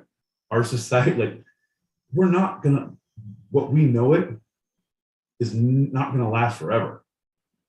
Like, we had and I was gonna say the Revolutionary War, but now I'm getting too specific, but it continued. The Union won the Civil War. Idea, right? The Civil the Civil War. Yeah. But we won. Like the idea, won. Yeah. The country. The idea. As they call it, the experiment of democracy. There you go. Yeah. But at this point, it's like, man, I don't know. I think, but it's going to be a rough one. And it's not that I'm hoping for it, but I'm so tired of this bullshit of like people doing stupid shit who are fucking assholes. And bro, literally the older I get and the more people I have friends who are high up, who are in positions of power, who are like respected and things. Like, and I see that they're pieces of shit. And I was like, wait, if you're a piece of shit and here's pictures of you with these politicians on your desk and you're a piece of shit and you vacation with that piece of shit on vacation from the Senate that you flew on their plane, like, is everyone the same? And these are just pieces of shit like you getting in power because you're stupider and willing to sacrifice your soul? Oh my God, we need to change this whole program. Like, we need to change this program. You could do this. You watched too much Reading Rainbow and took it to heart with misogyny. I don't like it. You have a point there. Our professor from our old school together, Dr. Weaver, he was the psychology, sociology professor. He talked about just cognitive development of a child, right? And the way he put it, he was the head psychologist or psychiatrist at the criminal federal prison in Arizona. And so he was retired from that, and then he went to our school and taught there. And he was an awesome guy. He was awesome, Dr. Weaver. Shout out. But come what on, he man, said, get this goddamn story. His name was Weaver. He was a retired thing. Go ahead. About the cognitive development of a child seems like the cognitive development of us as societies, and there's this slow evolution of cognitive development as we as a whole, right? A person is smart, a mob, a group of people are stupid, right? But it's slowly getting to the point where the mob is starting to be as smart as the individual, but there's so much backlash. So are we at that point as a empire, as you were saying, as a society, are we at that point where we're going to backlash like so many did before us, or are we going to have that next step? I'm excited. No, we're not. I can tell you, because as much as we're growing, and none of us can be as dumb as all of us, as you said so cleverly back then. Not so cleverly. Anyway, I feel like even though we're getting smarter as a mass, as a unit, as a bot, the amount of stupidity that is countering that, and it's not the anger pushback, it is an active push for stupidity. It is the yin and the yang of the universe. It is people trying to, like, listen to dumb people tell me anything about the idiocracy of people. The idiocracy of the world. And it truly is. It's countering the intelligence of the masses, because the midline is, we have not moved. We're still here. The fucking bell curve, we're still right here. Because the smartest we're getting, they're getting just as stupid. All right. I see you 1 and I raise you 3. Well, I see you 4 and I raise you cello. I don't even know what. Did we win? It's green. Woo-hoo. All right. I raise you a shot. Folks, Jesus Christ. Raise you a shot. I raise a shot to all of you. Thanks for listening. Thanks for listening.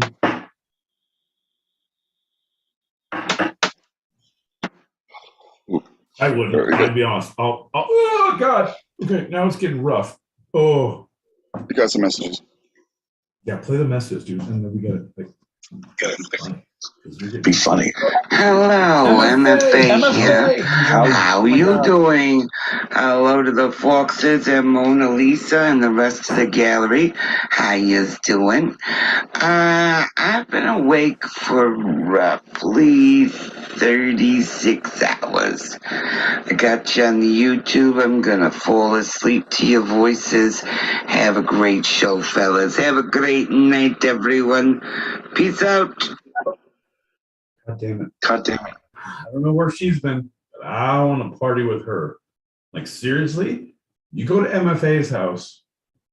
I'm not going to shout her out, but I'm going to say shout out to Dirty Mitten. I'm not going to tell her address. But if you're on the street, never mind. Anyway,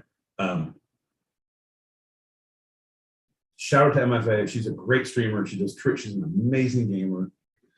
Apparently, she has a great hookup for 36 hours later. I'm guessing it's a traveling thing or a gaming thing, but in my mind movie, I'm hoping it's a thing, and I want you to call me.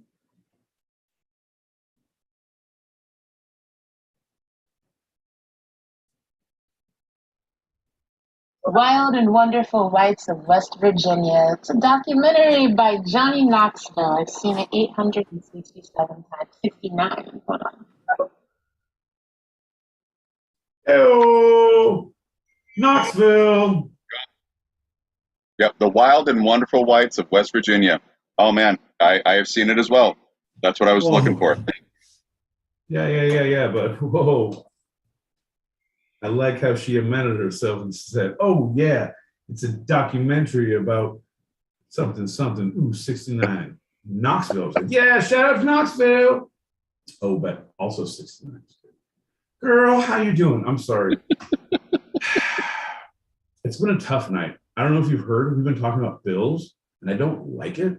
I've been having a hard time, and I've been drinking myself into a thought.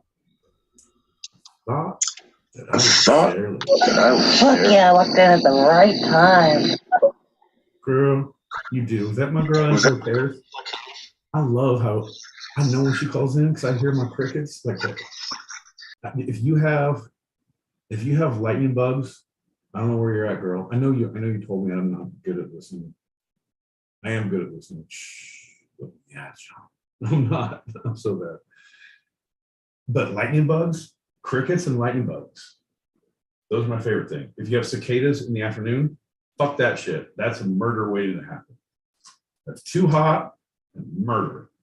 If you have lightning bugs and crickets. She's like, dude, something fucking bit me. And we just looked at her arm and turned on my flashlight, didn't really see anything. She's like, I don't know if it was less like a bite and more like a poke, like something poked me. I said, oh shit, you just got that two-sided insertion. Girl, we sneaky as a motherfucker. Ladies and gentlemen, boys and girls, if you heard that rustle in them bushes, if you've heard a scurrying around on your back porch or clawing at your sliding glass door, don't be scared. It's just a two-sided pod making that insertion every Tuesday and Thursday, 8 p.m. Pacific, 11 p.m. Eastern. We also go live on Thursdays. On YouTube. So if you're on stereo now, that button above. Look at John's beautiful face. Look at his cup that is not a mug. And we shall see each other.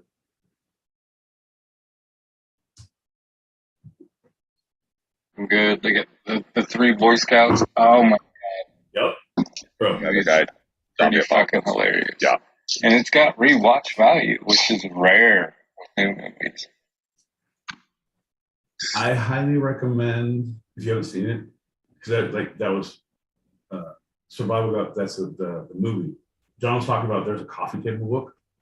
Yeah, not a coffee table book. It's like a little pamphlet. It's like a small book, little pamphlet, little like you got to travel on the go in your backpack because you're running from said zombies. Like the Boy Scout handbook. Yeah, it's truly like the Boy Scout handbook, but there's two versions, like 1 and 2, and it's like here's what you need. Here's how to identify an apocalypse. Here's what you need to do in the first times, and here's how to if you're gonna hold up, and here's this, and here's this. Like it gives you all these. Don't fight like this. Don't get in this kind of car, or don't go into this house. Go into this house. Like very. It has good basic tips, but that's how you get killed. I remember my first zombie apocalypse, John. It was nothing like the books. So every time I read them, it's like a comic, just coming back at me. I don't know. Edward Scissorhands cuts Trump's hair for the 2024 election so that it looks like a Cheeto is giving birth to a Cheeto. God damn, that's a work art right there. We were going to kick him out of the neighborhood, but he gave that haircut. All right.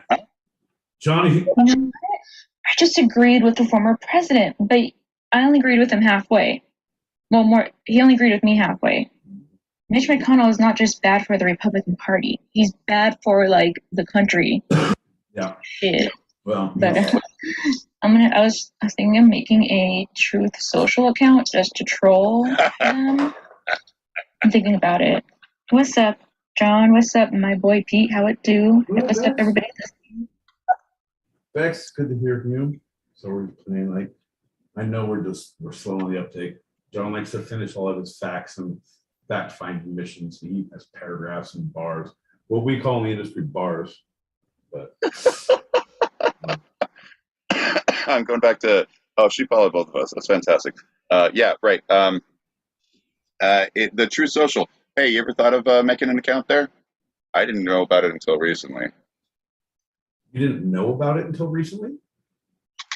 Yeah, I'm still on the uptake. You just said that.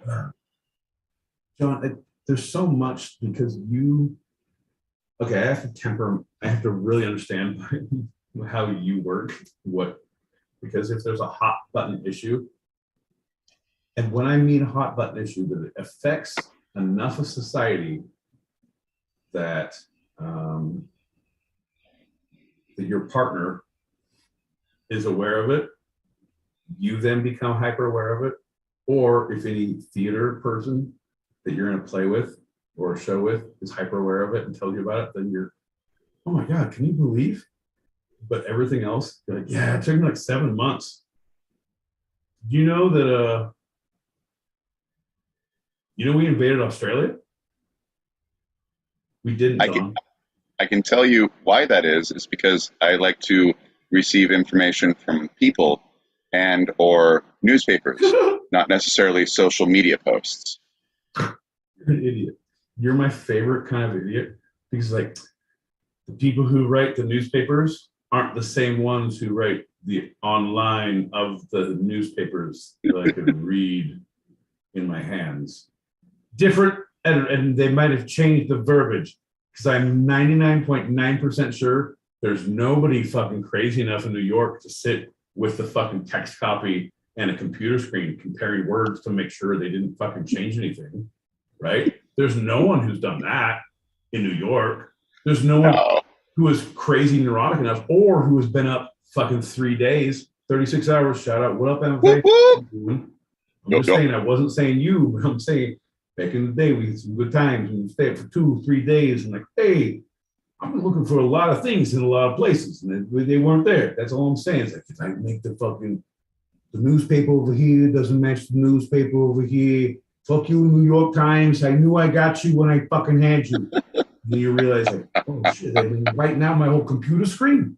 What's that about? That's why I can't see the words? Okay, all right. Shannon, come over here. Fucking, it's your mother. Tell her What to am I, pull a my blonde goddamn joke strings. from the 90s? Oi, jeez. No, that's why I only listen to music on records because I like the analog. Screw the digital. I know, 100%. That's literally why I only listen to the sounds of the street and orcas. Well, what I like to do is I like to line up a lot of people, punch them in different ways so they make sounds. Like when you at a nice dinner party and you fill up the crystal glasses with different kinds of water. You're like, boom, boom, bum, bum, bum, bum, bum, ow, ow. Da, da, da, da, da, da, da, da, da, da, da, da. Ow, ow, fuck, fuck, you suck. Gentlemen, you can go. I think that was a masterpiece. That insertion shit is never gonna get old. Girl. Hey, Chainsaw, when I was your den leader, what did I make you read? The Zombie Survival Guide. Yeah. The Zombie Survival Guide. That's right. That's it, right. Oh, my baby Jesus fuck. Sorry, I don't mean to use the word. I don't mean to use the word fucking vain. But wowzers. I'm just getting to know you. Is it weird to say that are we already family? Like, it's like, is this how circles work, John? Circles work, John? See, circles John? Work, John? Yeah, I have a hard time with that one. Easy there. Yeah. You would eat the cracker every time. We know. That's a joke. I am dyslexic, so that whole phrase is really odd on me. No, but okay, the fucking let me phrase it differently for your fucking. It's a double entendre, or some should say a multiple entendre if we have time or the money in the budget to go past 9:46. John, one could say it's not on TikTok. It's fake news.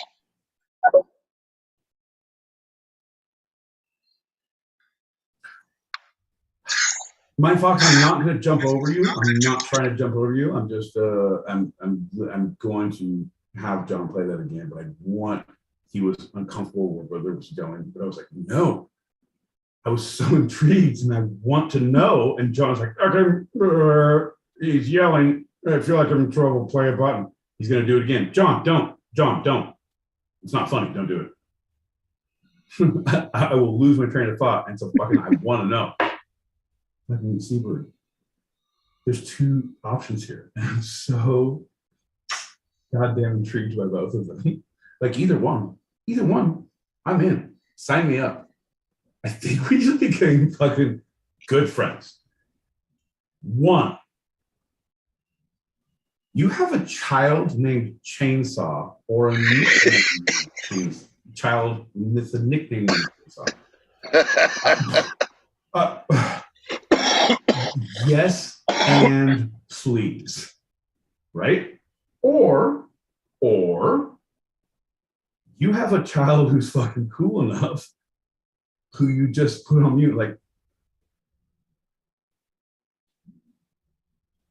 Leroy, Rexifer. I don't name kids. I don't have them. I don't know what they call them these days. Cornelius. Little one. Yeah, Lucifer. That'll work. You little fucking devil. That's what I would say. You're a little. Anyway, here's the deal. I need you to say that. Answer the chainsaw and say yes about the zombie apocalypse guy. And the answer to that you have a child in your house that you can is cool enough to fucking yes and you, badass mama. Yes and please again. So I want more. I want to know more. Do tell. John, play more messages. Sorry, no. John, no. I can stop that because I have a mind like a fucking bear trap. Mind Fox called in and he said, John, you're crazy. If it ain't on TikTok, it's fake news, which I believe in because I didn't think TikTok? No, I didn't think Dougie was real until I saw him on TikTok. And I learned how to Dougie. They taught me TikTok. They taught me how to Dougie.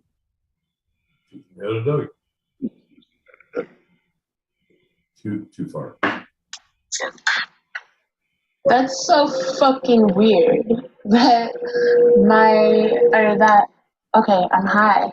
Yes. I can't because that was weird that John said orcas. That's what I'm doing right now. I just got off the Moan app. I had a little show I had to do. And wow, I was playing fucking whales.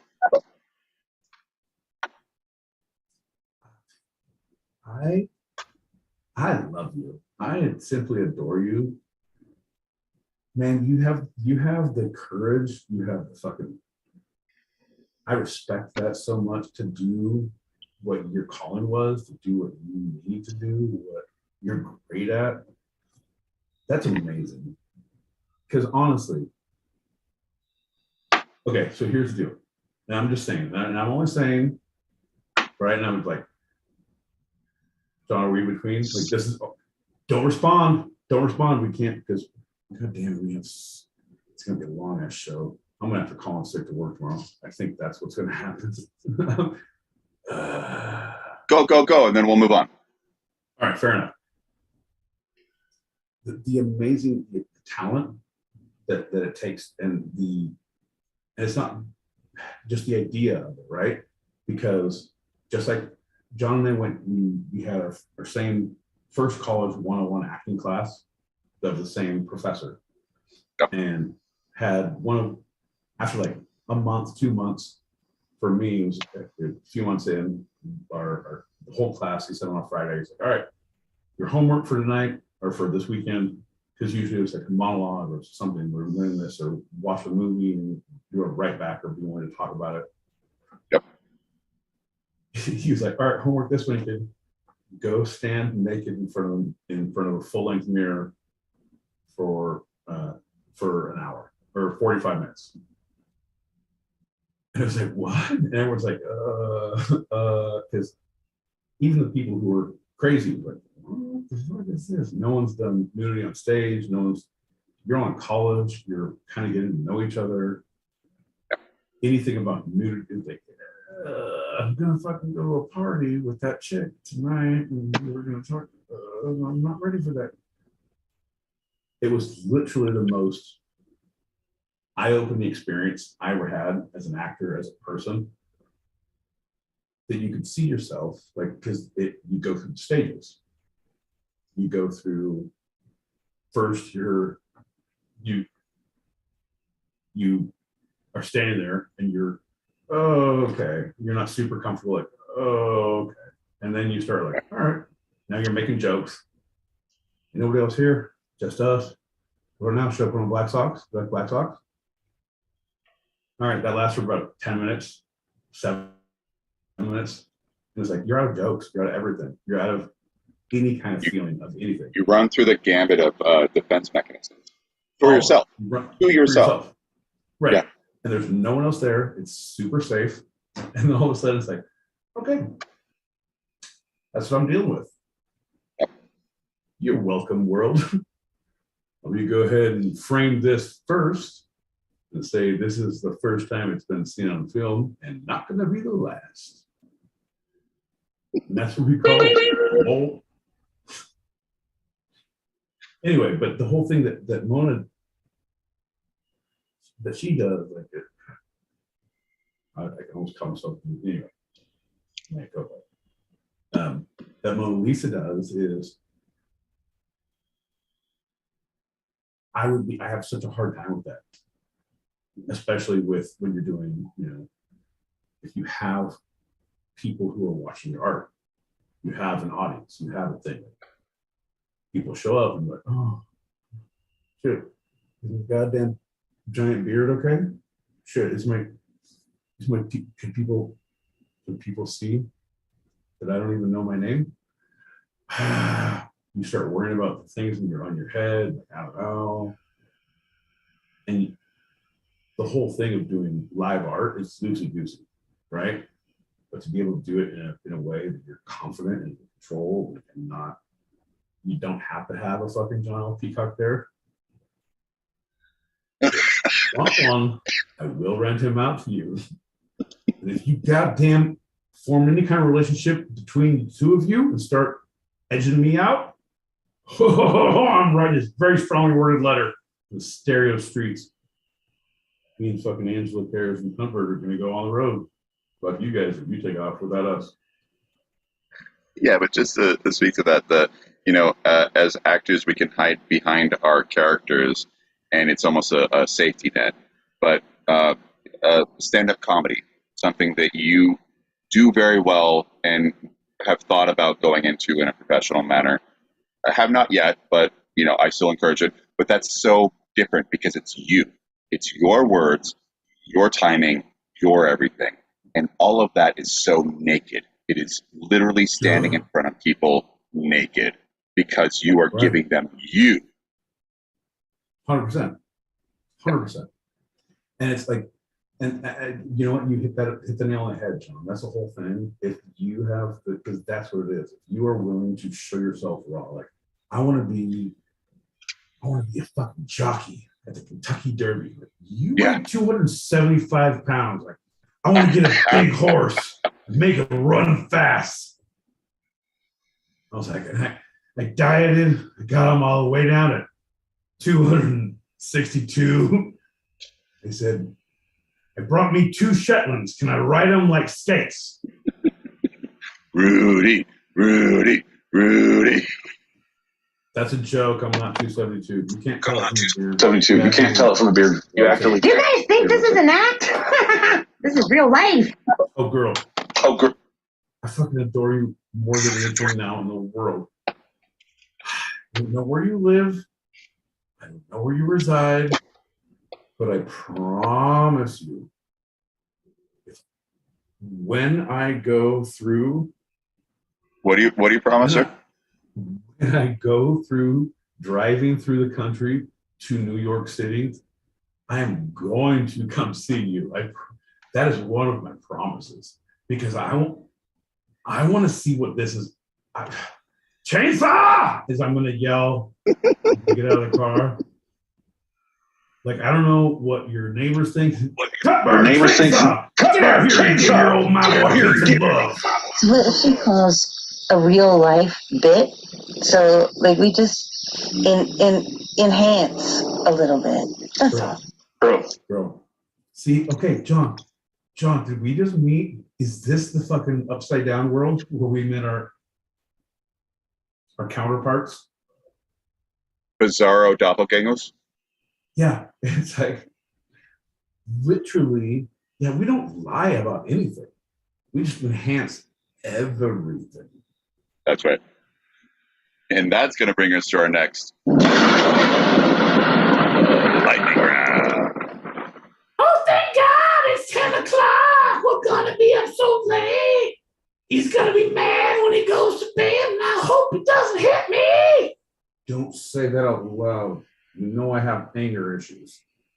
I didn't mean it. I'll be quiet now. It's getting worse and worse, John. I mean, his behavior and his voice, it's all bad. So this lightning round is one of your favorites and mine. That's right. It's the editorial dick. It's where I give my boy Pete headline from this week's news, and he editorializes. What does that mean? I know he goes this every single time. Does that mean that you get to yell at things? Yes. Don't have stories. If you think that you know something about it, don't talk about that. Just listen to the headline and give an opinion, my boy Pete. Oh, opinions? Founded or unwise? Or otherwise. No, unwise. They are very unwise to say this out loud. Shall we go on? Let us. Our first headline. Pence has words for Garland over Mar-a-Lago search. Motherfucker had a fly on his head. Motherfucker had a fly on his head. You do not get to talk about other people's choices or stances in life anymore. You forfeited your card to say anything because you had a fly on your head. Stupid son of a bitch. Next headline. Handmaid's Tale. Oh, you did fantastic. Good job, buddy. Can I get something here? Like, I don't know if I'm doing good or not, John. Is it a test? You grade me at the end? Like, oh, you get a 4. Out of what? 9,000? No, out of 3. Like, is that good? I don't know. Your ginger ways and your ginger scoring methods. It's all bullshit to me. What do you got? Come on, John. You're now looking for a goddamn bing, bing, bing, bing, bing. I won. Yeah. What's the next question, John? Obviously. The next is Handmaid's Tale was not supposed to be a roadmap, said GOP lawmaker Nancy Mace from South Carolina, who warns party on abortion. Okay. This one is a slippery slope here, right? I see what you're doing, and I see where you're coming from. I know Nancy Mace, right? And my biggest issue with her is she won't stop talking about Handmaid's Tale. She's like, when's the next season coming out? When's the next season coming out? When's the next season coming out? If I relate this to something that's real life and like, oh, look, it's just like they're doing this roadmap. And then like maybe either the Supreme Court will do something or maybe fucking Showtime will do something. But one of them is going to come out with a new season of something. And Nancy's going to be just fine about that. That is my last word on it, John. There you go, buddy. You did good. Okay, you did good. Trying. I like that ding. It made me feel good that we closed one, and it's a bookend. I really like that. Appreciate it.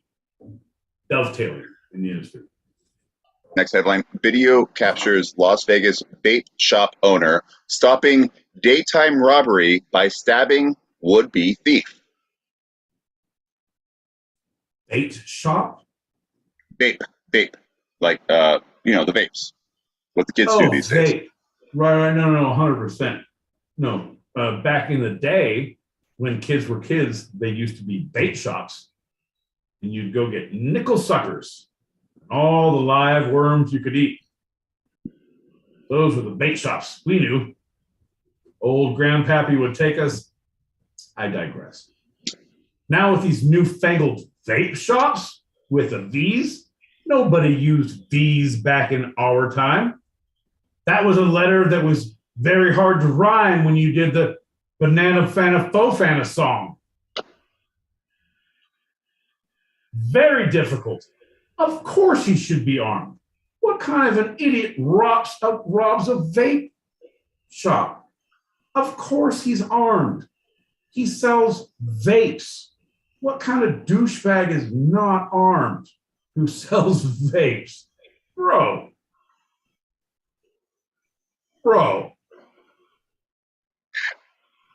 And finally, headline, Seattle, quote, Karen, end quote, calls cops on black man for standing on his own property. Well, number one, I don't like the use of the word Karen. I've known some real fucking shitty Karens, but they don't deserve that connotation. The shitty Karens I know got it worse. I was like, I feel bad for you, Karen. I mean, not bad enough to do anything about it. I'm still going to call you shit. But number one, Seattle Karen. Why couldn't you call her by her Christian name? Seattle Donna. Seattle Rachel. Seattle Mary Beth.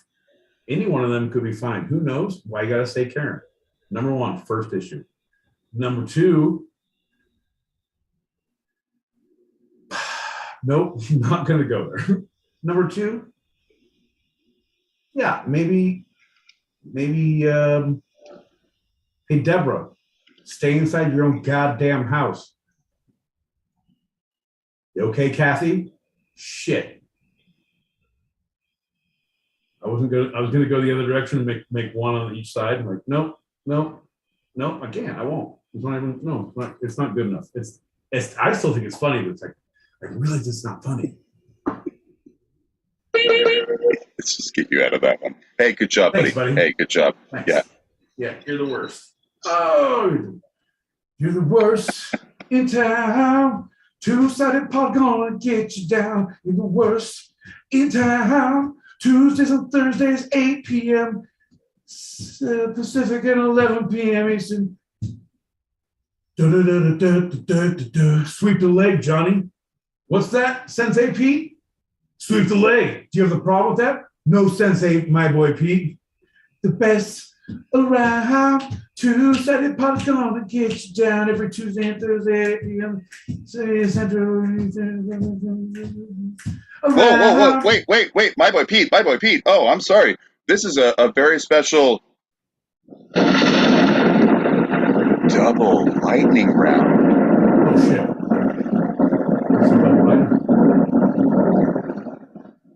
The headlines have been so crazy this week, I could not trim it down to 4, so I got 4 more for you, bro. Yeah, this is like, I see you taking a hard left, and look at his face, folks. His hair's all crazy. His eyes are nuts. They've gone ginger. They've gone full ginger. No one needs to see this. All right, go ahead, John. Next headline. Marjorie Taylor Greene says it's unfair to ruin Alex Jones for defaming Sandy Hook parents. Claims InfoWars is right, quote, most of the time.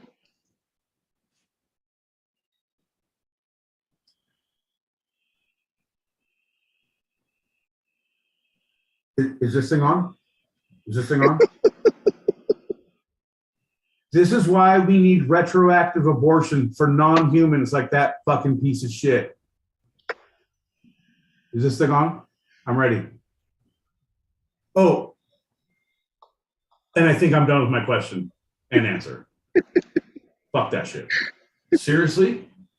You can't be a fucking monster and then have a monster defend a monster. It's like, if this stands, John, god damn.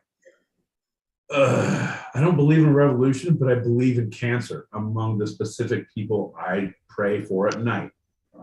John. Anyway, cheers. Cheers, brother.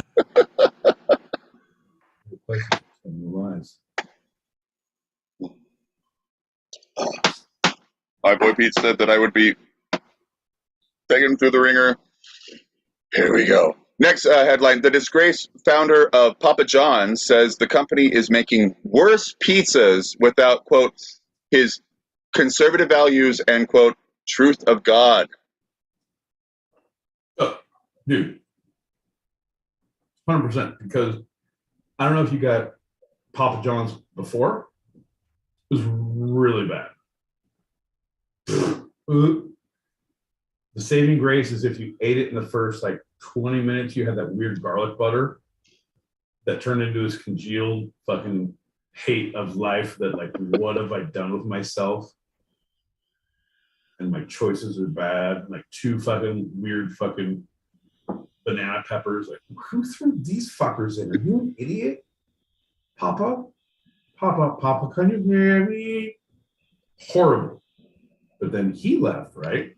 And his conservative values and his religious bris. Truth of God. Truth of God. That's right. I knew it was a circumcision of some sort. Truth of God, conservative values and truth of God. Like what he's saying is when you're really fucking pushing that dough and you've had that much plastic surgery, things drip in. That is the truth of God and the conservative values. If you're that vain and stupid, giddy up, motherfucker. We're in for a long pizza ride. You can keep your banana peppers. Next headline.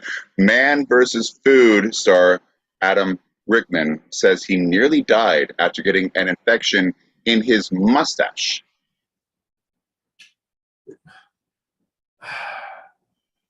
Number one, bitch move, Adam.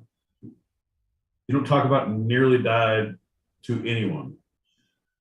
Like, are you, oh no, are you looking for sympathy? I nearly was an NFL player.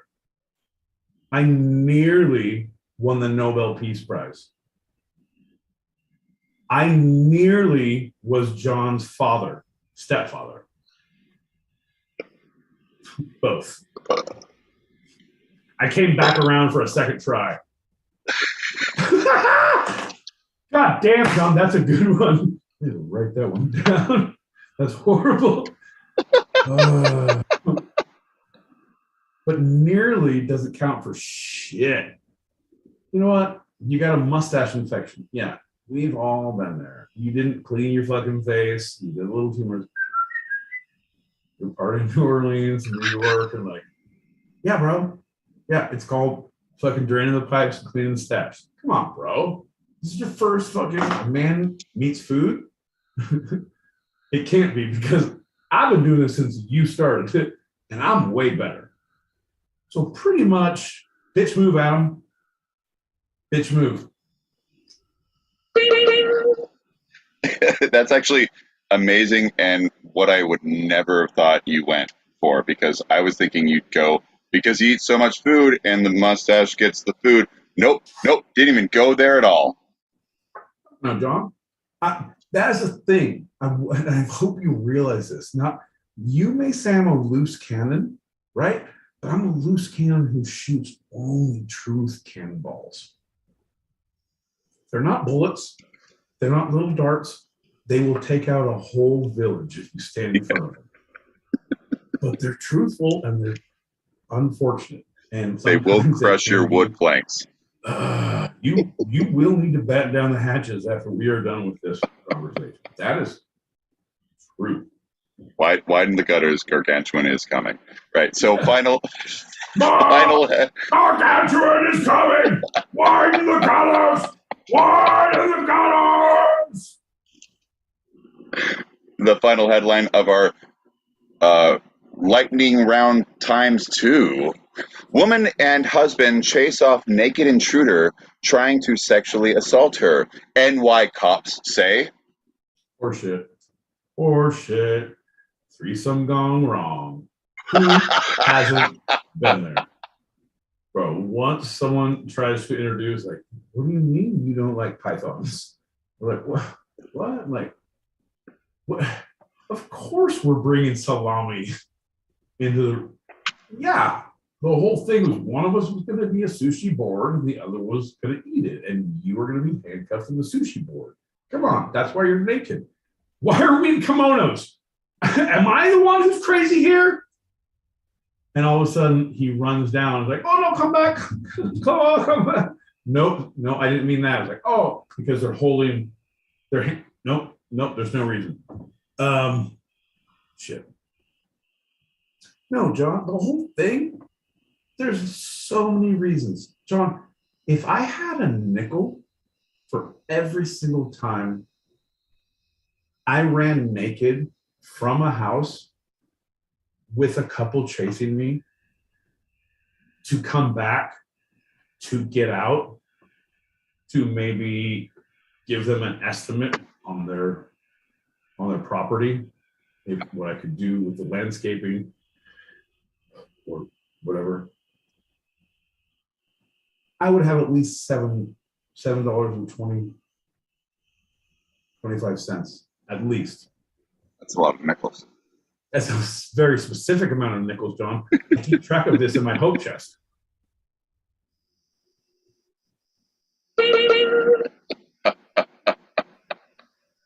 Hey, let's move on real quick.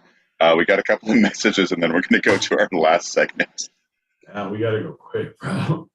This got out of hand real fast. Super They fun. finally said it, Angela. The upside down. Right.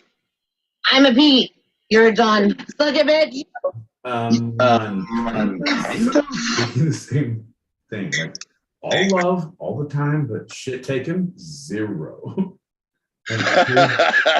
And here's a sensitive fucker who's like, I like ponies and fucking crickets and Just call me an empath. Okay. No, I'll call you a lot of things, John, but I will not call you an empath. I'll call you. It's so fucking true. It's so similar. My man Pete and Cuntbird, Angela Cares, and John L. Peacock. Like it's like the yin and yang. That's why I fucking love you guys both.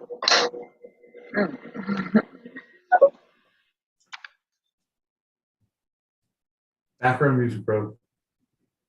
I'm tired of hearing your fucking stale voice. I'm gonna put in my own background music. And you just keep on going. I'm gonna figure this shit out and make your fun thing Also, more like fun. acting and the role and all that shit. You guys are right. Like I just wanted to be like, touche, yeah, second all that. Right.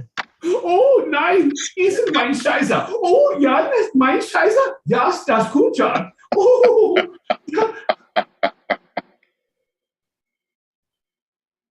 John. We got one more message, and then we're going to jump into our final segment of the episode.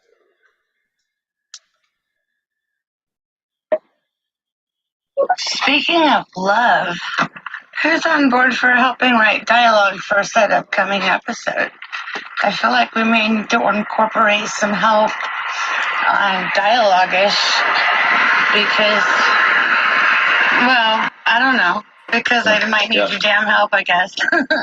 Girl, I totally understand what you mean, because sometimes when you're trying to put an idea to paper and like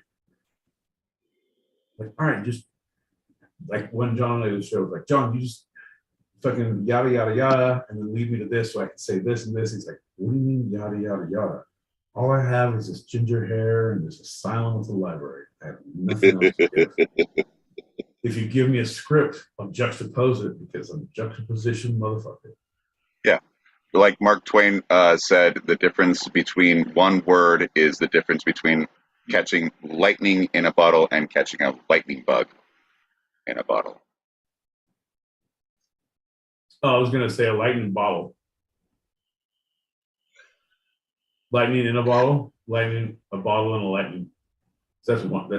No, I don't think. Genie in a bottle. Genie in a bottle. No, rub me the right way. Come on, and rub me now.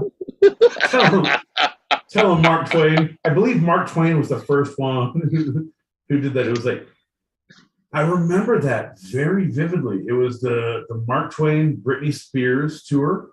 Yeah. It was the Mark Twain in a bottle and Hit Me Baby One More Time. Or Oops. It was Oops, I'm Mark Twain in a bottle was the tour. Oops, I'm Mark Twain in a bottle. See, John, that's a rough stretch. It's a rough stretch, but it's a yes and. Chainsaw, are you getting this? Isn't a lightning bug in a bottle essentially catching lightning in a bottle? I mean, I know you have your reasons for saying absolutely not, but I'm just saying, lightning bugs are so cool, and their electrical effects won't harm you. So, I mean, it's like the safety version of lightning. Well, okay. I was gonna give you the yes and, because yes, it's the same thing. It's the chemical effect that makes the glowing, makes the idea the same thing. It's an electrical effect, electrical response for lightning, but the glow is a chemical response. A little different, but I was gonna give you the lightning in a bottle. I was gonna give you that. But you said they can't hurt you, but it's the same thing as when they said, my boy Pete, you showed up positive on that heroin test at work. And I said, I was eating 4 bags of poppy seeds a day. How big were the bags? 10 pounds each. And I realized lightning bugs can hurt you too. If you get 17 gallons of them and insert them into your body like a lightning strike would be inserted, it would hurt. And you would feel the effects. And I was like, you know what? There's a through line here. Sometimes we just got no one to hold them, no one to fold them. Oh my God, oh my God, oh my God. Oh my God. Chainsaw! Yeah! Besides all the cool ass shit your mommy does, as far as her fake podcast, what's your favorite fucking podcast? I don't know, two-sided. Two-sided? My face two-sided there. Mom, shit. Damn, Mom. Mom! Dude. Oh my God. And that was promotion, by the way, guys, not child labor. I know it is after midnight here, but we work long hours. But I'm just saying. Also, if you want to buy some shoes, they're really fan stitched. They're really nice. Chainsaw, where's the goddamn soles on the shoes? That's a joke. See, like I was finishing saying, is like it's essentially the same thing, but lightning for dummies. You know, like the safety version of it, like safe for small kids. Right. Shouldn't waste, but safe for small kids. Not damaging to your neurological whatever. Just saying. Not too much. But it's just like Mike Cody said it best. It's as smooth as clean as sugar-free jazz.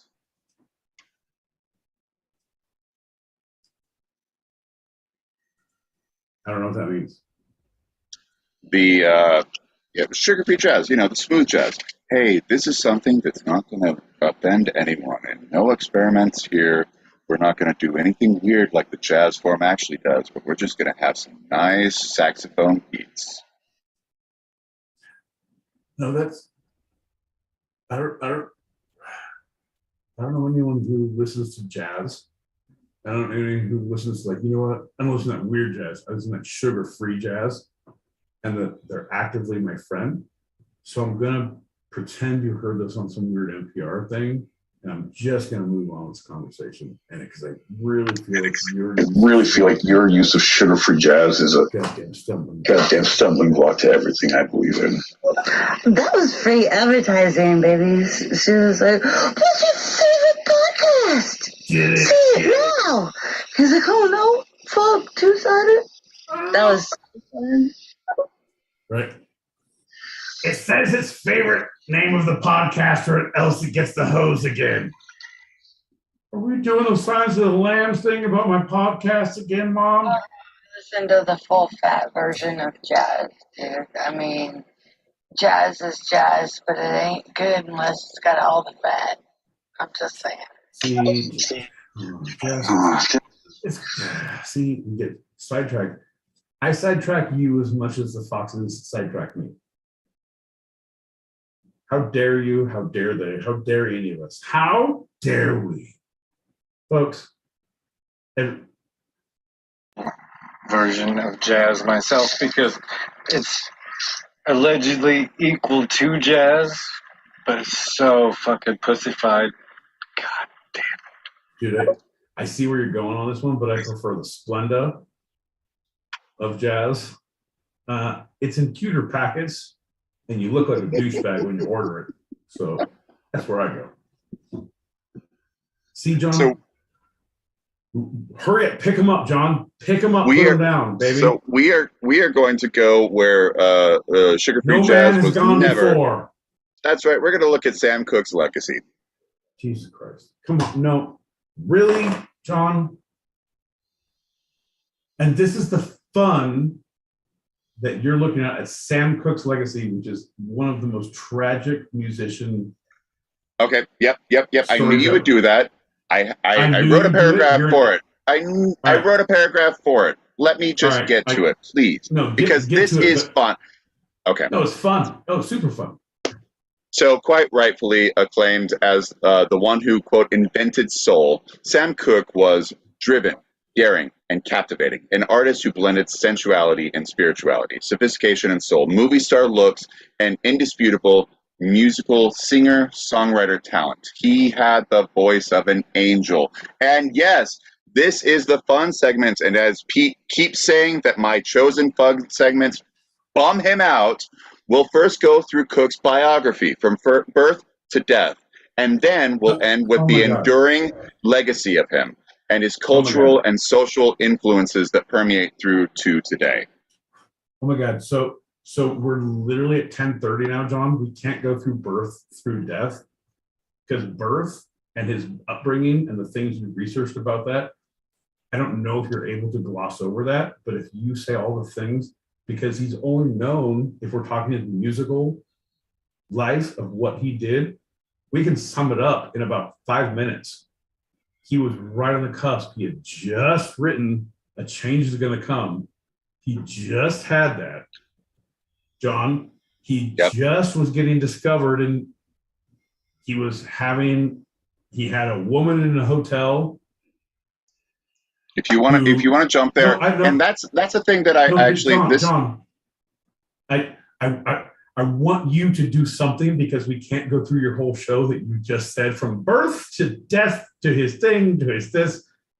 Here in the Actors Studio, I will ask all the questions that I wrote down. I need you to not do that. It's 10:30, so I need you to either focus, or I will cut to the end so we can do it. I love you, but you need to be fucking. We're two actors on the stage right now. Look at me, right? My line is, John, I don't know my line. And this is where, as an actor, I trust you, and I know that you know what my intent is. We need to fucking finish this and get going. So you're going to help me do this. Okay. Because, or not. Yeah. Because my boy Pete and I do not talk about these segments beforehand. I didn't know exactly how you would react, but I thought you would react basically how you are. Because so many people, when they think of Sam Cooke, beyond his music, they think about that moment. A little bit of Hank Williams. Right. Go ahead, I'll let you go. I'm yelling at you too much already. I'll let you go. Make your points until I can pick them apart. So we'll give him a little bit more of a life beyond his death. So he was the son of Reverend Charles Cooke Sr., Cooke Noe, by the way, and Anne May Cooke. Sam Cooke was born on January 22nd, 1931 in Clarksdale, Mississippi, then raised in Chicago Heights. He had 4 brothers and 3 sisters: Willie Charles Jr., Elsie, David, Mary, Patty, and Agnes. I hope we're going to come back to the story somewhere, because John mentioned them all. He took time out to say the names. I thought about getting rid of that because I knew you would think about it, but I just wanted to give them 4 brothers and sisters. Instead of just saying the quantities, he wanted to give them names. I hope they're coming back, because John is good at foreshadowing. He's a writer, an actor, and if he had to give them names after I specifically asked him not to waste fucking time on stupidity, then I pray to God this is going to be specific in the story of. But go on. Actually, a couple of them do come back pretty quickly. So he'd add that E at the end of his name in 1957 and said it was to signify a new start of his life. But Sam graduated from Wendell Phillips High School in 1948. Then where he was distinguished himself as an A student and also voted most likely to succeed. During his formative years, he was also an athletic supporter. Sam During his was formative years with his brothers Charles Jr., L.C., and sisters Mary and Hattie, performed as a gospel group, the Singing Children. So that's why I brought the brothers and sisters in. No, so only two. So he had four of each, but you had to name them all. John, I like how you had, Your Honor, I'm not an idiot. I know it's happening. I know what I mean, so I can say two more later on in 4 sentences. After this, we're never going to talk about those gospel children singers again because Hattie didn't like her brother, because I don't know if John did the research of what the sibling relationship was like. But continue, John.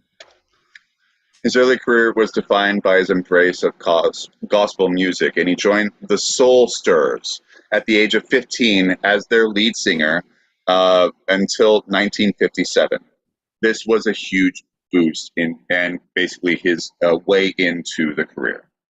Sam electrified the congregation with smooth, lilting vocals, thus establishing a devoted following who embraced tracks such as Near to Thee, Touch the Hem of His Garment, and Jesus Gave Me Water, among others. Folks, you might like the two-sided pod gospel hour of Touch the Hem of My Underwear. I'm pretty sure it's clean. Or I can't believe it's not butter. Nope, that's butter. That's it? That's all we have? Okay. By 1957, Cooke recorded You Send Me, the first of a series of back-to-back hits, which included Everybody Loves the Cha-Cha, Only 16, and Wonderful World. By the 60s, he recorded such hits as Chain Gang, Cupid, Twisting the Night Away, and Another Saturday Night. These are many of the songs we know him for, right? Recorded them. He wasn't like a lot of those ones, he wrote some of them, but he wasn't known his whole thing where none of those were famous. None of that was famous because he was not famous. He had just gotten his break and just gotten recognized and just become someone. John. Right. This is when he died. So all the songs he wrote, all the songs he recorded, right. He wasn't Richie Valens. He was on. See, Sam I don't Cooke. think a change is going to come. Are we talking about change is going to come? Yeah, I think that's where you're fixating, and that's a big reason why I brought. Listen, I grew up with Sam Cooke, and I know I've been looking into him for a while. This is not like a one-day research like you always accuse me of.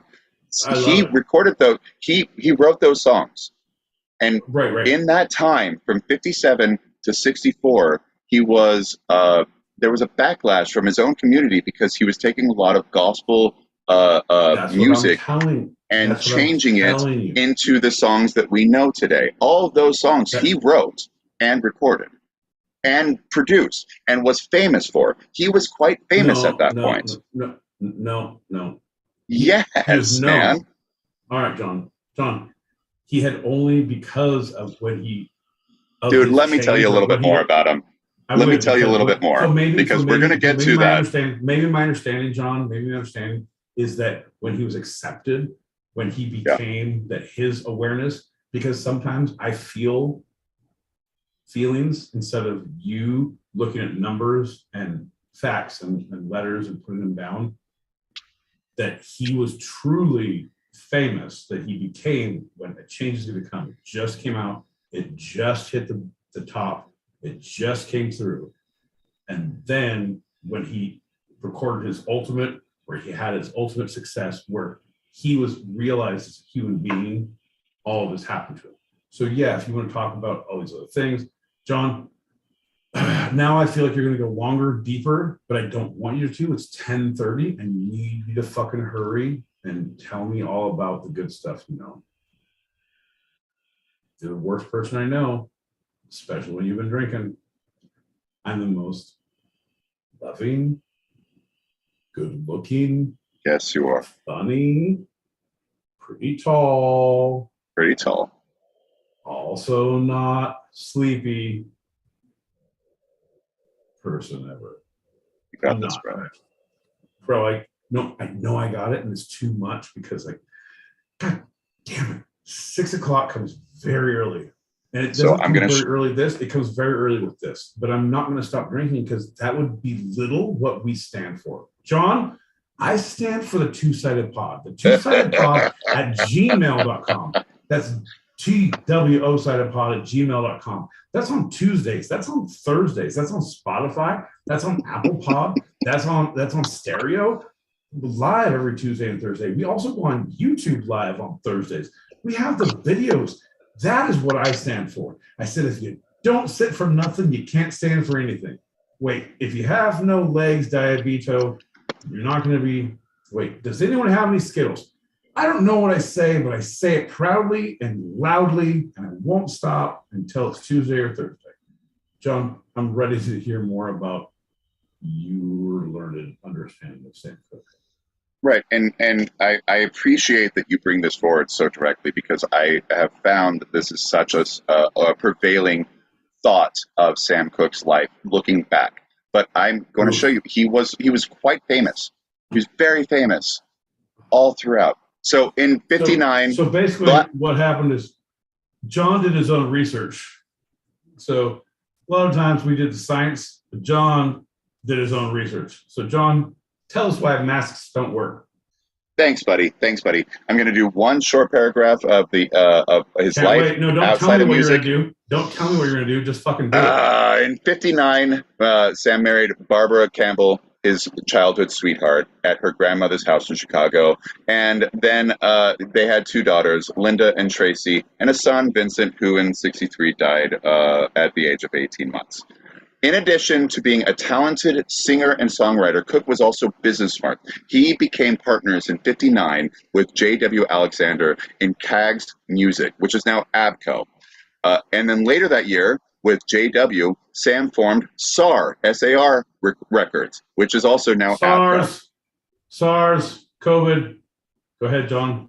I see where the connections are going. I'm connecting the dots. Continue, John. CAG's Music would control not only Sam's 152 classic compositions, but also the compositions written by artists signed to SAR.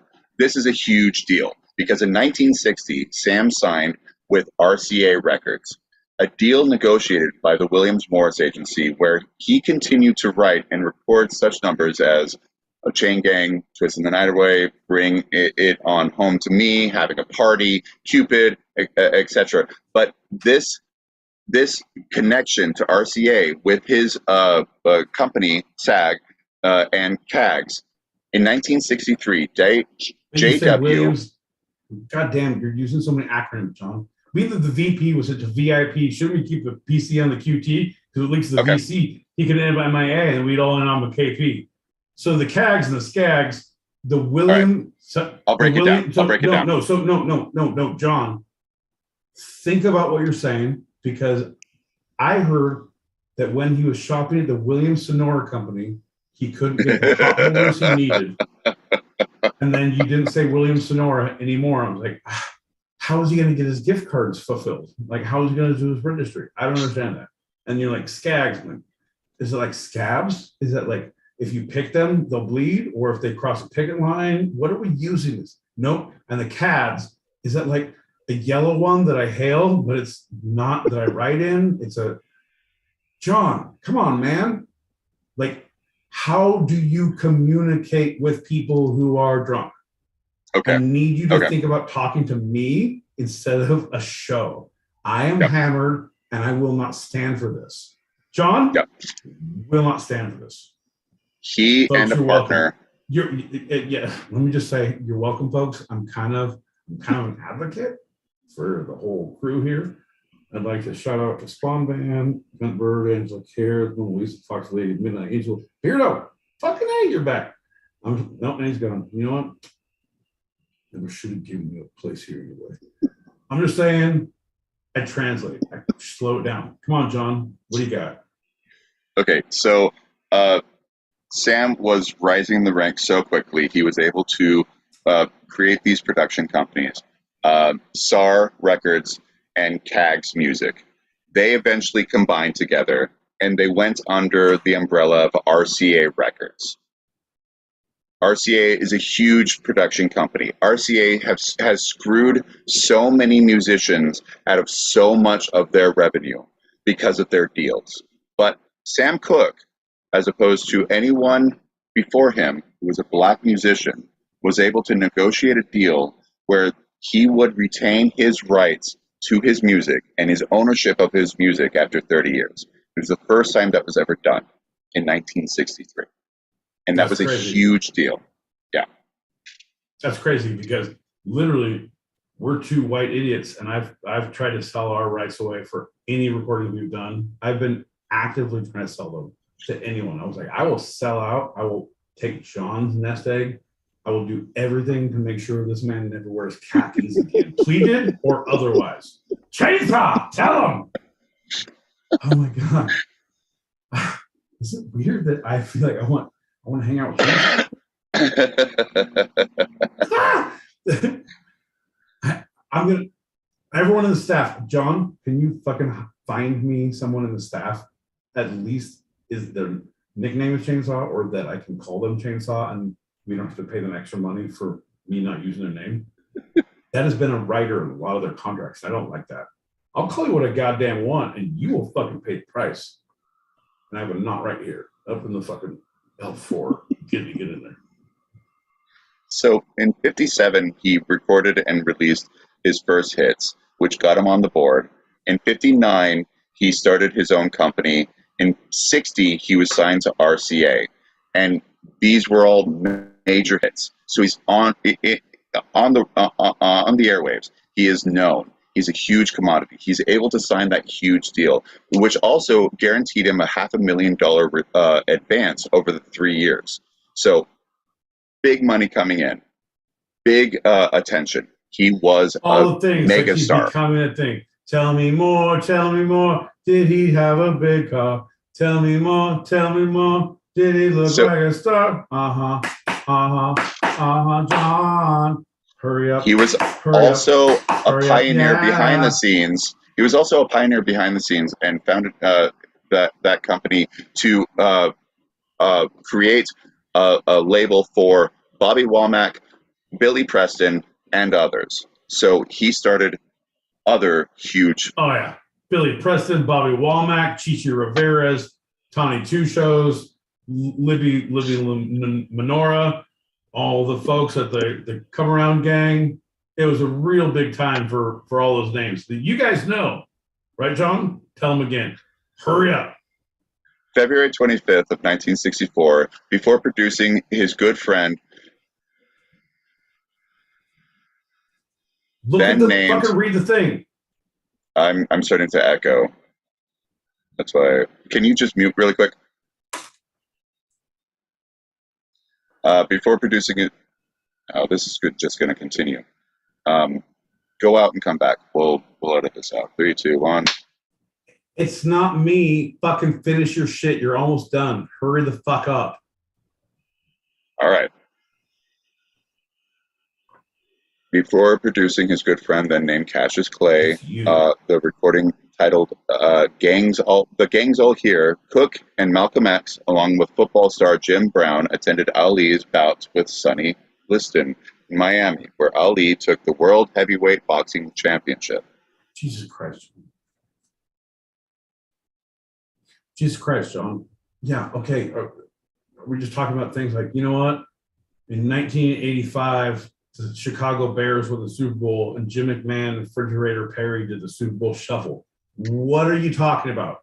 Hurry up. Let's get to it. And also, just so you know, everyone also established it's your thing that is the echo. That was yours all the way through. Not mine. It's yours. So I can get out and get in. It's still going to be you. Just go out and get in. All right. Maybe I'll come in. Maybe I won't. Fuck you, though. Ladies and gentlemen, we're right at the end of this. Fuck you, John. It's to the point where my boy Pete is talking about the thing that he latches onto is Sam Cooke, and kind of the reason why I wanted to bring Sam Cooke in, because his legacy is so much bigger than his death, so much bigger than his music, so much bigger than anything. He is greater than the sum of his parts, right? So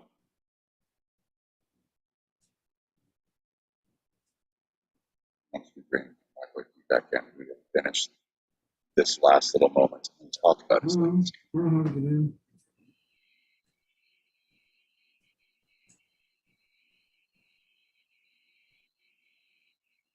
Working on it. Working on it.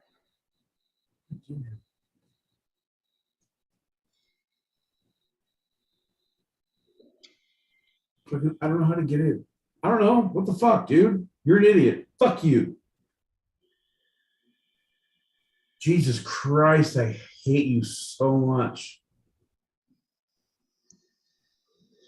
So, by 1964, Sam was at the top of his game. Eager to embrace as a crossover artist, he returned to the Copacabana for a week-long residency, rehearsed and confident the performance was a huge success, and the recording Sam Cooke at the Copa went straight to the top of the Billboard Hot R&B charts. Amazing. It's like all the good things start to happen in life, and it only takes 20 minutes to get there, and then it crashes and burns, like sometimes when you don't read the room. Anyway, after the Copacabana, December 11th, 1964, singer Sam Cooke burst into the main office of the Hacienda Motel at El Segundo outside of LA. He was in nothing but a jacket and one shoe. Cooke demanded that the motel manager tell him where the young woman where he arrived with at the motel had gone. The shouting became physical, and afraid for her life, the hotel manager pulled out a gun, fired 3 times at the singer. At least this is the story that the shooter, Bertha Franklin, later told the LAPD. The shooting was ruled a, quote, justifiable homicide. That evening, Sam Cooke. Go ahead, John. This is something you've learned about since high school, and this is what you're telling everyone. So go ahead, continue. Cooke wandered away from the dinner with his producer to visit the bar where he had... You said later that evening? No, earlier that evening. Earlier that evening. Okay, John. John likes to do the fucking Quentin Tarantino fucking, oh, this is memento time, when we don't understand what he's doing in the fucking A to B sections, but now we're jumping back after he's been shot and killed. Meanwhile, back at band camp, John, what happened with his producer at dinner previously before he was shot in the way that you said? That is not He was buying drinks for his friends and the music business, and apparently flashing thousands of dollars in cash. While chatting with his producer, Cooke caught the eye of 22-year-old Elisa Boyer. A few hours later, the pair hopped into Cooke's red Ferrari and headed toward El Segundo. Cooke and Boyer ended up at the Hacienda Motel around 2 a.m. Known for its $3 an hour rate, the motel catered to short-term visitors. All right. Yeah, I know you're not wanting me to read anymore, so I know the story. No, because literally, you're saying they went to El Segundo, as John says, El Segundo, and they went to the La Hacienda, where it's known for its $3 an hour rates, where Sam Cooke then rented a room. They went to the place where he then came out after. John, we all know the fucking story. What your description of how he was shot in the lobby is you're part of the problem. Here's a black man who's half naked, crazy, because he was just robbed from everything. He's a little fucked up. He just paid his money. There was no physical altercation. There was no him crossing any line. He did not go over the counter. Right. He didn't cross the counter. So there was nothing. She got the gun from under and shot him because here's a half-naked, crazy black man. John, let's get to the fucking End of the story. You're just telling me about fucking El Segundo and fucking hotel rates. Like, so John, Boyer, I'll keep the light on for you.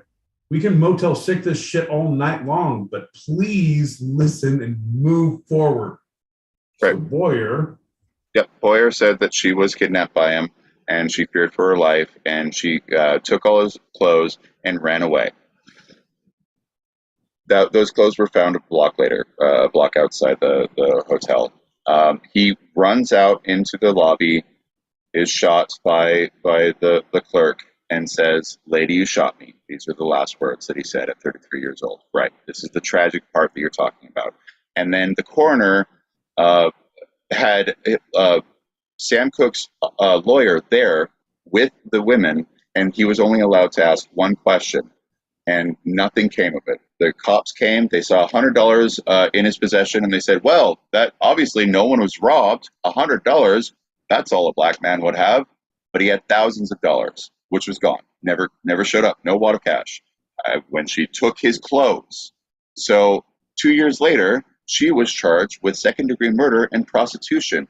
She killed her boyfriend, Boyer. So all of this stuff that is in the major news, and that many people think of Sam Cooke as the one who kidnapped a woman and then died because he was running after her, are now seen as he was robbed. No one thinks that, John. If you had thought that since you were in high school, it's because you were brought up in Arizona. Literally, no, I'm telling you, literally, I knew the same story you did. I never thought that. No one I knew ever thought that. You were the first person who was like, a lot of people think this. No one ever thought that. You saying it is like, what the fuck, man? Yeah. It's like an Area 51 is full of aliens. Like, yeah, good on you. What? The Earth is round. Whatever, dude. You're being an idiot. Like, no one thinks of these stupid things. Come on, John. Come on. He was buried in Chicago in the freezing cold, where 25,000 people turned out to pay their respects. Ray Charles sang. Yeah, that's great. So a lot of famous people came to his funeral, and it was cold, and it was great. John, super. Oh my God, that was so much fun. Super fun aspect. This is the end of the hard part of the fun, where Muhammad Ali and Etta James looked at. Are you actively not done? No, because I want to get to his legacy, man. How he lives on. I was trying to breeze past this, and you keep on bogging it down. No, because when you talk about stupid shit, I have to correct you. I have, like, it was a cold November day. What is out? John, you're an idiot. And also people think no one thinks this. John, come on, man. And now we have, come on. Fucking, can you please not read any more of this? Can you please, if you know this, tell me. Okay. What is his legacy? Okay. Just fucking use your fucking thoughts.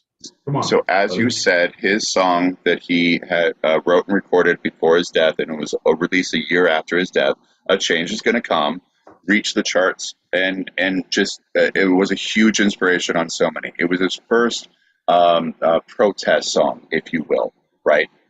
He was so inspired by Bob Dylan, and people were like, "You're not Bob Dylan."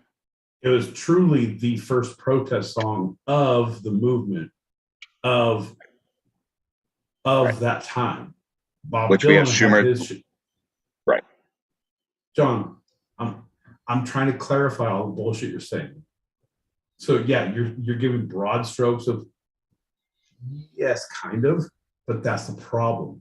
This is how we have fucking bearded people like me writing manifestos in the cabin in the woods on a fucking manual typewriter, John, because of misinformation like you. Folks, if you can't believe what you've heard, if you don't believe this has been happening for a year, if you don't understand how no one has murdered anyone else and how Sailor Jerry has not sponsored my education, and they have, don't be afraid to hit that subscribe, hit that like button, hit that alert button. Tell your friends, tell your neighbor, tell your parole officer. We're here every Tuesday and Thursdays. John, tell me more about whatever you're fucking talking about. So the legacy of how he lives on and will live on.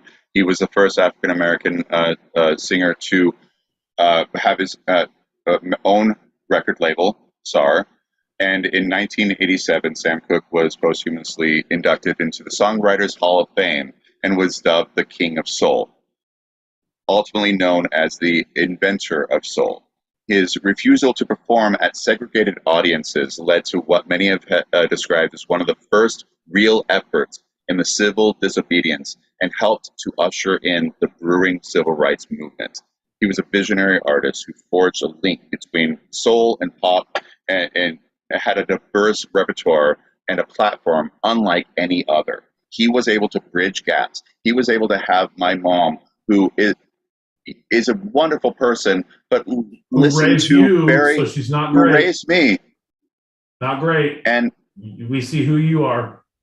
And was just so accessible. So many people just embraced him because of his angelic music. And people opened their eyes and saw humanity. And he was one of the first. And that's why his legacy is moving on. All right. Fair enough. My whole thing is, my legacy is, I've been accepting of gingers for at least 5 years. I've now done a show with one for over a year. And a lot of people say it can't be done. It shouldn't be done. There should be frowned upon in society. And I say nay. I say this is my protest song. I Taylor Swift my way out of this and say, this is my fight song. I don't know. Wait, is that the plastic bag? And my plastic bag floating in the wind? Nope. Yes. Nope, John, fuck you. I'm a wrecking ball. I came in like a wrecking ball. All the fucking gins just need to fall. So in 2007, he was selected by the Library of Congress as one of the 25 recordings inducted into the National Recording Registry for preservation. He was accredited. He is currently accredited in 190 soundtracks of films and series on IMDb, and was recently the subject of a couple of documentaries: The Two Killings of Sam Cooke, which everyone should see, and A Year in Music, which is coming out this year.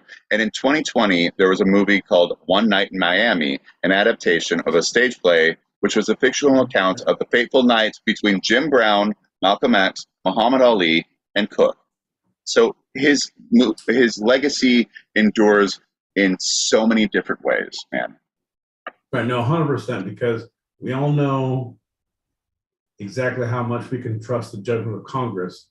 So therefore, anything Congress votes into, any archaeological fucking archives, definitely. We want to get into the Library of Congress. Don't talk bad about them.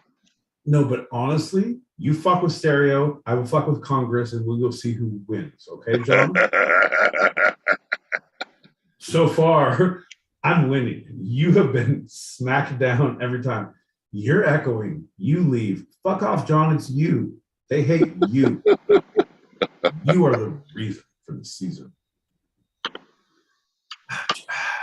God damn it, John.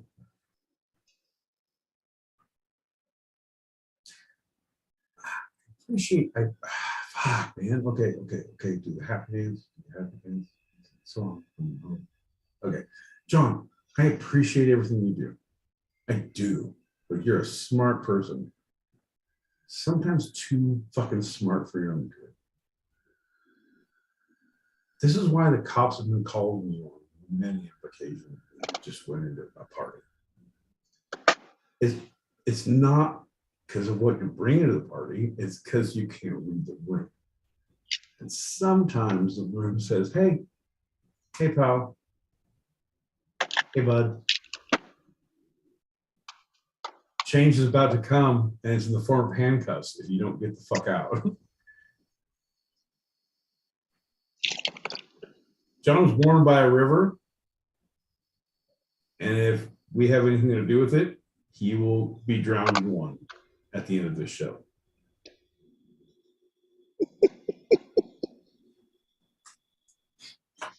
See, you and Chuck Schumer. You and Chuck Schumer. Yeah, I get it. You there? Yeah. Come on. Let's go on a drive. Come to my office. We'll figure out Congress, who we put in the archives, how we make you drown in the river, I love you like a brother I drowned in the tub, John. Like the twin I ingested in the womb and got his power. That is how I love you. John, man. Here's the deal. I don't appreciate the state of the union. I don't appreciate the state of my cocktail right now. I don't appreciate the blood alcohol level of our audience. I don't think that it's truly high enough that they're really getting into what the fucking rubber meets the road of the show's about. So, folks, ladies and gentlemen, boys and girls, as we wrap up, as we goddamn get out of here, because it has been a long ride, the serious and the fun, nothing in between. I can tell you this. I can say one thing, that drinks are needed. Active, heavy cocktails are needed by all. If you don't have them, I don't follow you. Like, I truly don't. But I think you need to rethink your life choices and maybe smoke weed until you get more weed. So let's go ahead and pack a bowl, pack that shot. Chainsaw, where's mommy's weed? Sorry. Folks, ladies and gentlemen, boys and girls, children of all ages, everybody needs a chainsaw in their life. And I know it's a child that we're speaking of, and it shouldn't be. Like, no one needs a child, but literally no one needs a child in their life. But everybody needs a chainsaw. It's just like I had my Jennifer. I have had Sven. When you have a good assistant, when you have something, it's like, this is my good punchline. This is my whipping boy. This is my masseuse. This is my fucking chainsaw. This is my rifle. This is my chainsaw. This is for shooting. This is for chainsawing. You've seen Full Metal Jacket, right? Yeah, of course. I'm pretty sure Metal Jacket. I'm pretty sure that's the quote, right, John? Yeah, that's it. There's no rifles, there's no guns, right? Yeah. No, yeah, chainsaw. God damn it. I knew you had to correct me instead of just saying yes. I said yes. Actively. It was all yes. No, dude.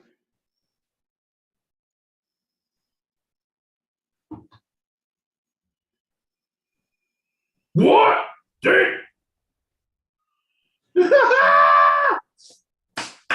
Oh my God. What? Oh my God.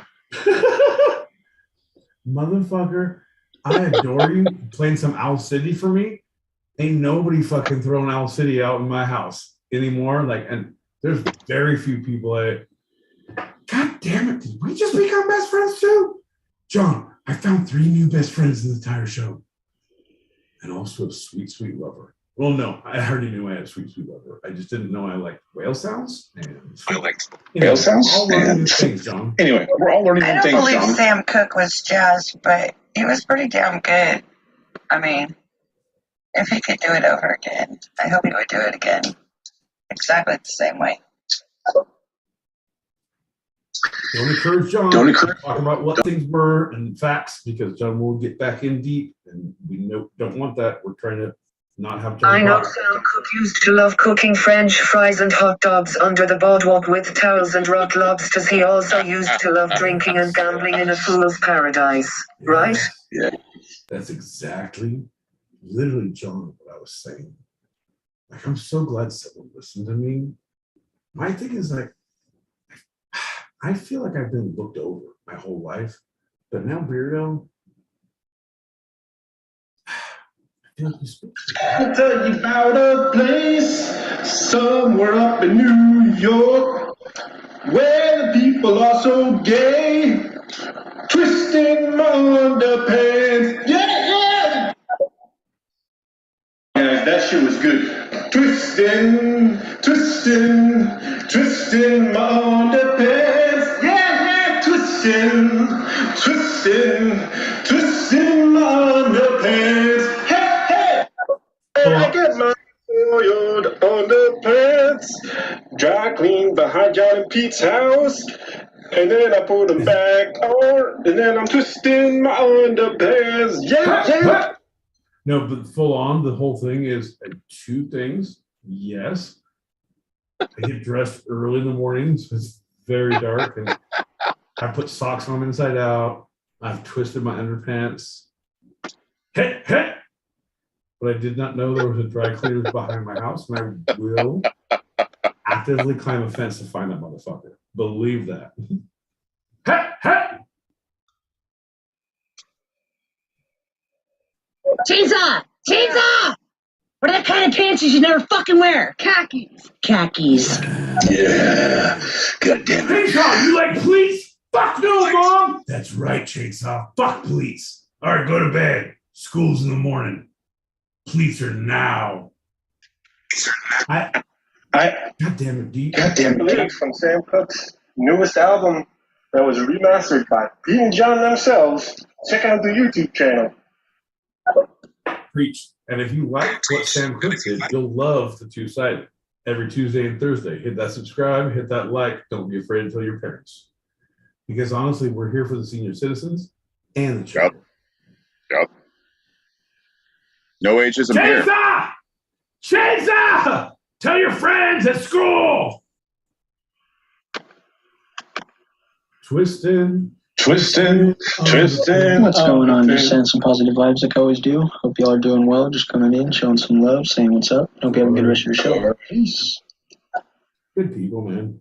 That's what I love. Like when stereos, good people, like the people who are like just looking for a good show. Like I just want to have a good talk. I want to see what's happening, and they'll like always throw a comment out like, "Hey, man, kudos to you." Like, I'm not trying to listen about John's vitriol about Congress and Sam Cooke and stupidity.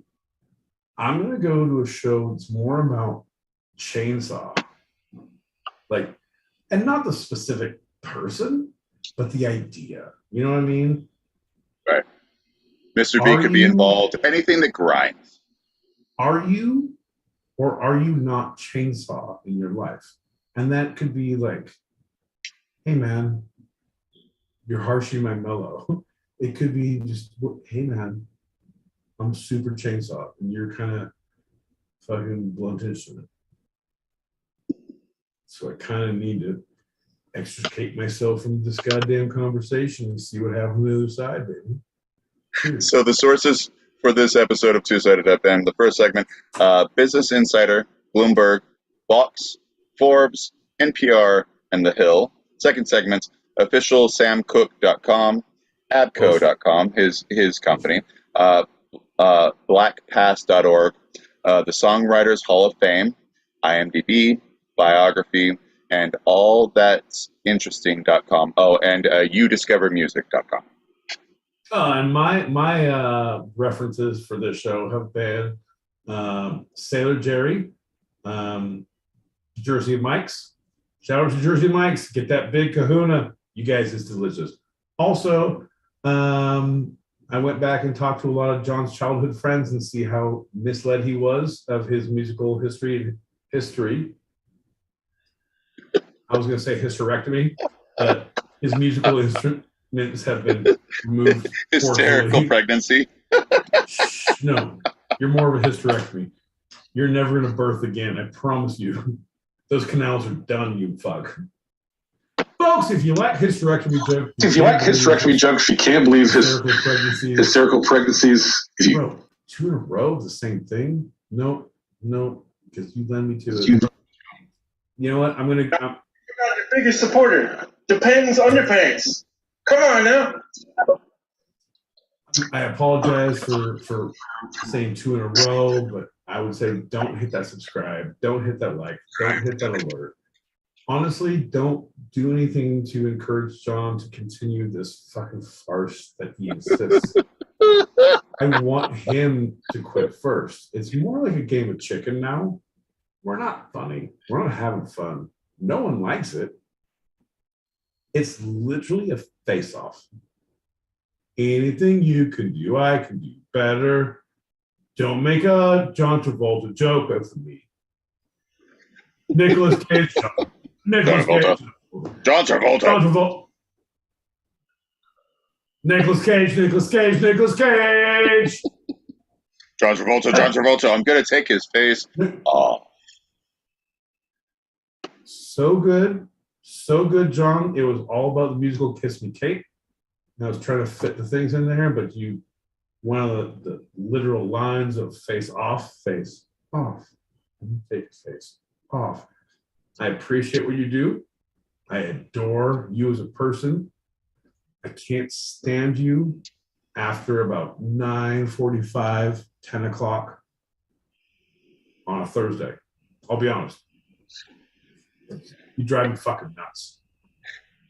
You do remember that song was actually a duet, so the other person was able to sing. But anyway, my boy Pete, from this episode, is there anything you'd like to take a second look at, a second opinion, a second glance, a second chance? This is Pete's Protection Corner.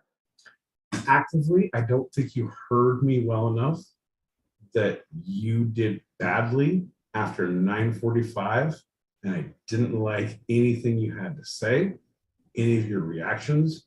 And you were not picking up the fucking room. It's 11 o'clock, John. It's 11 o'clock.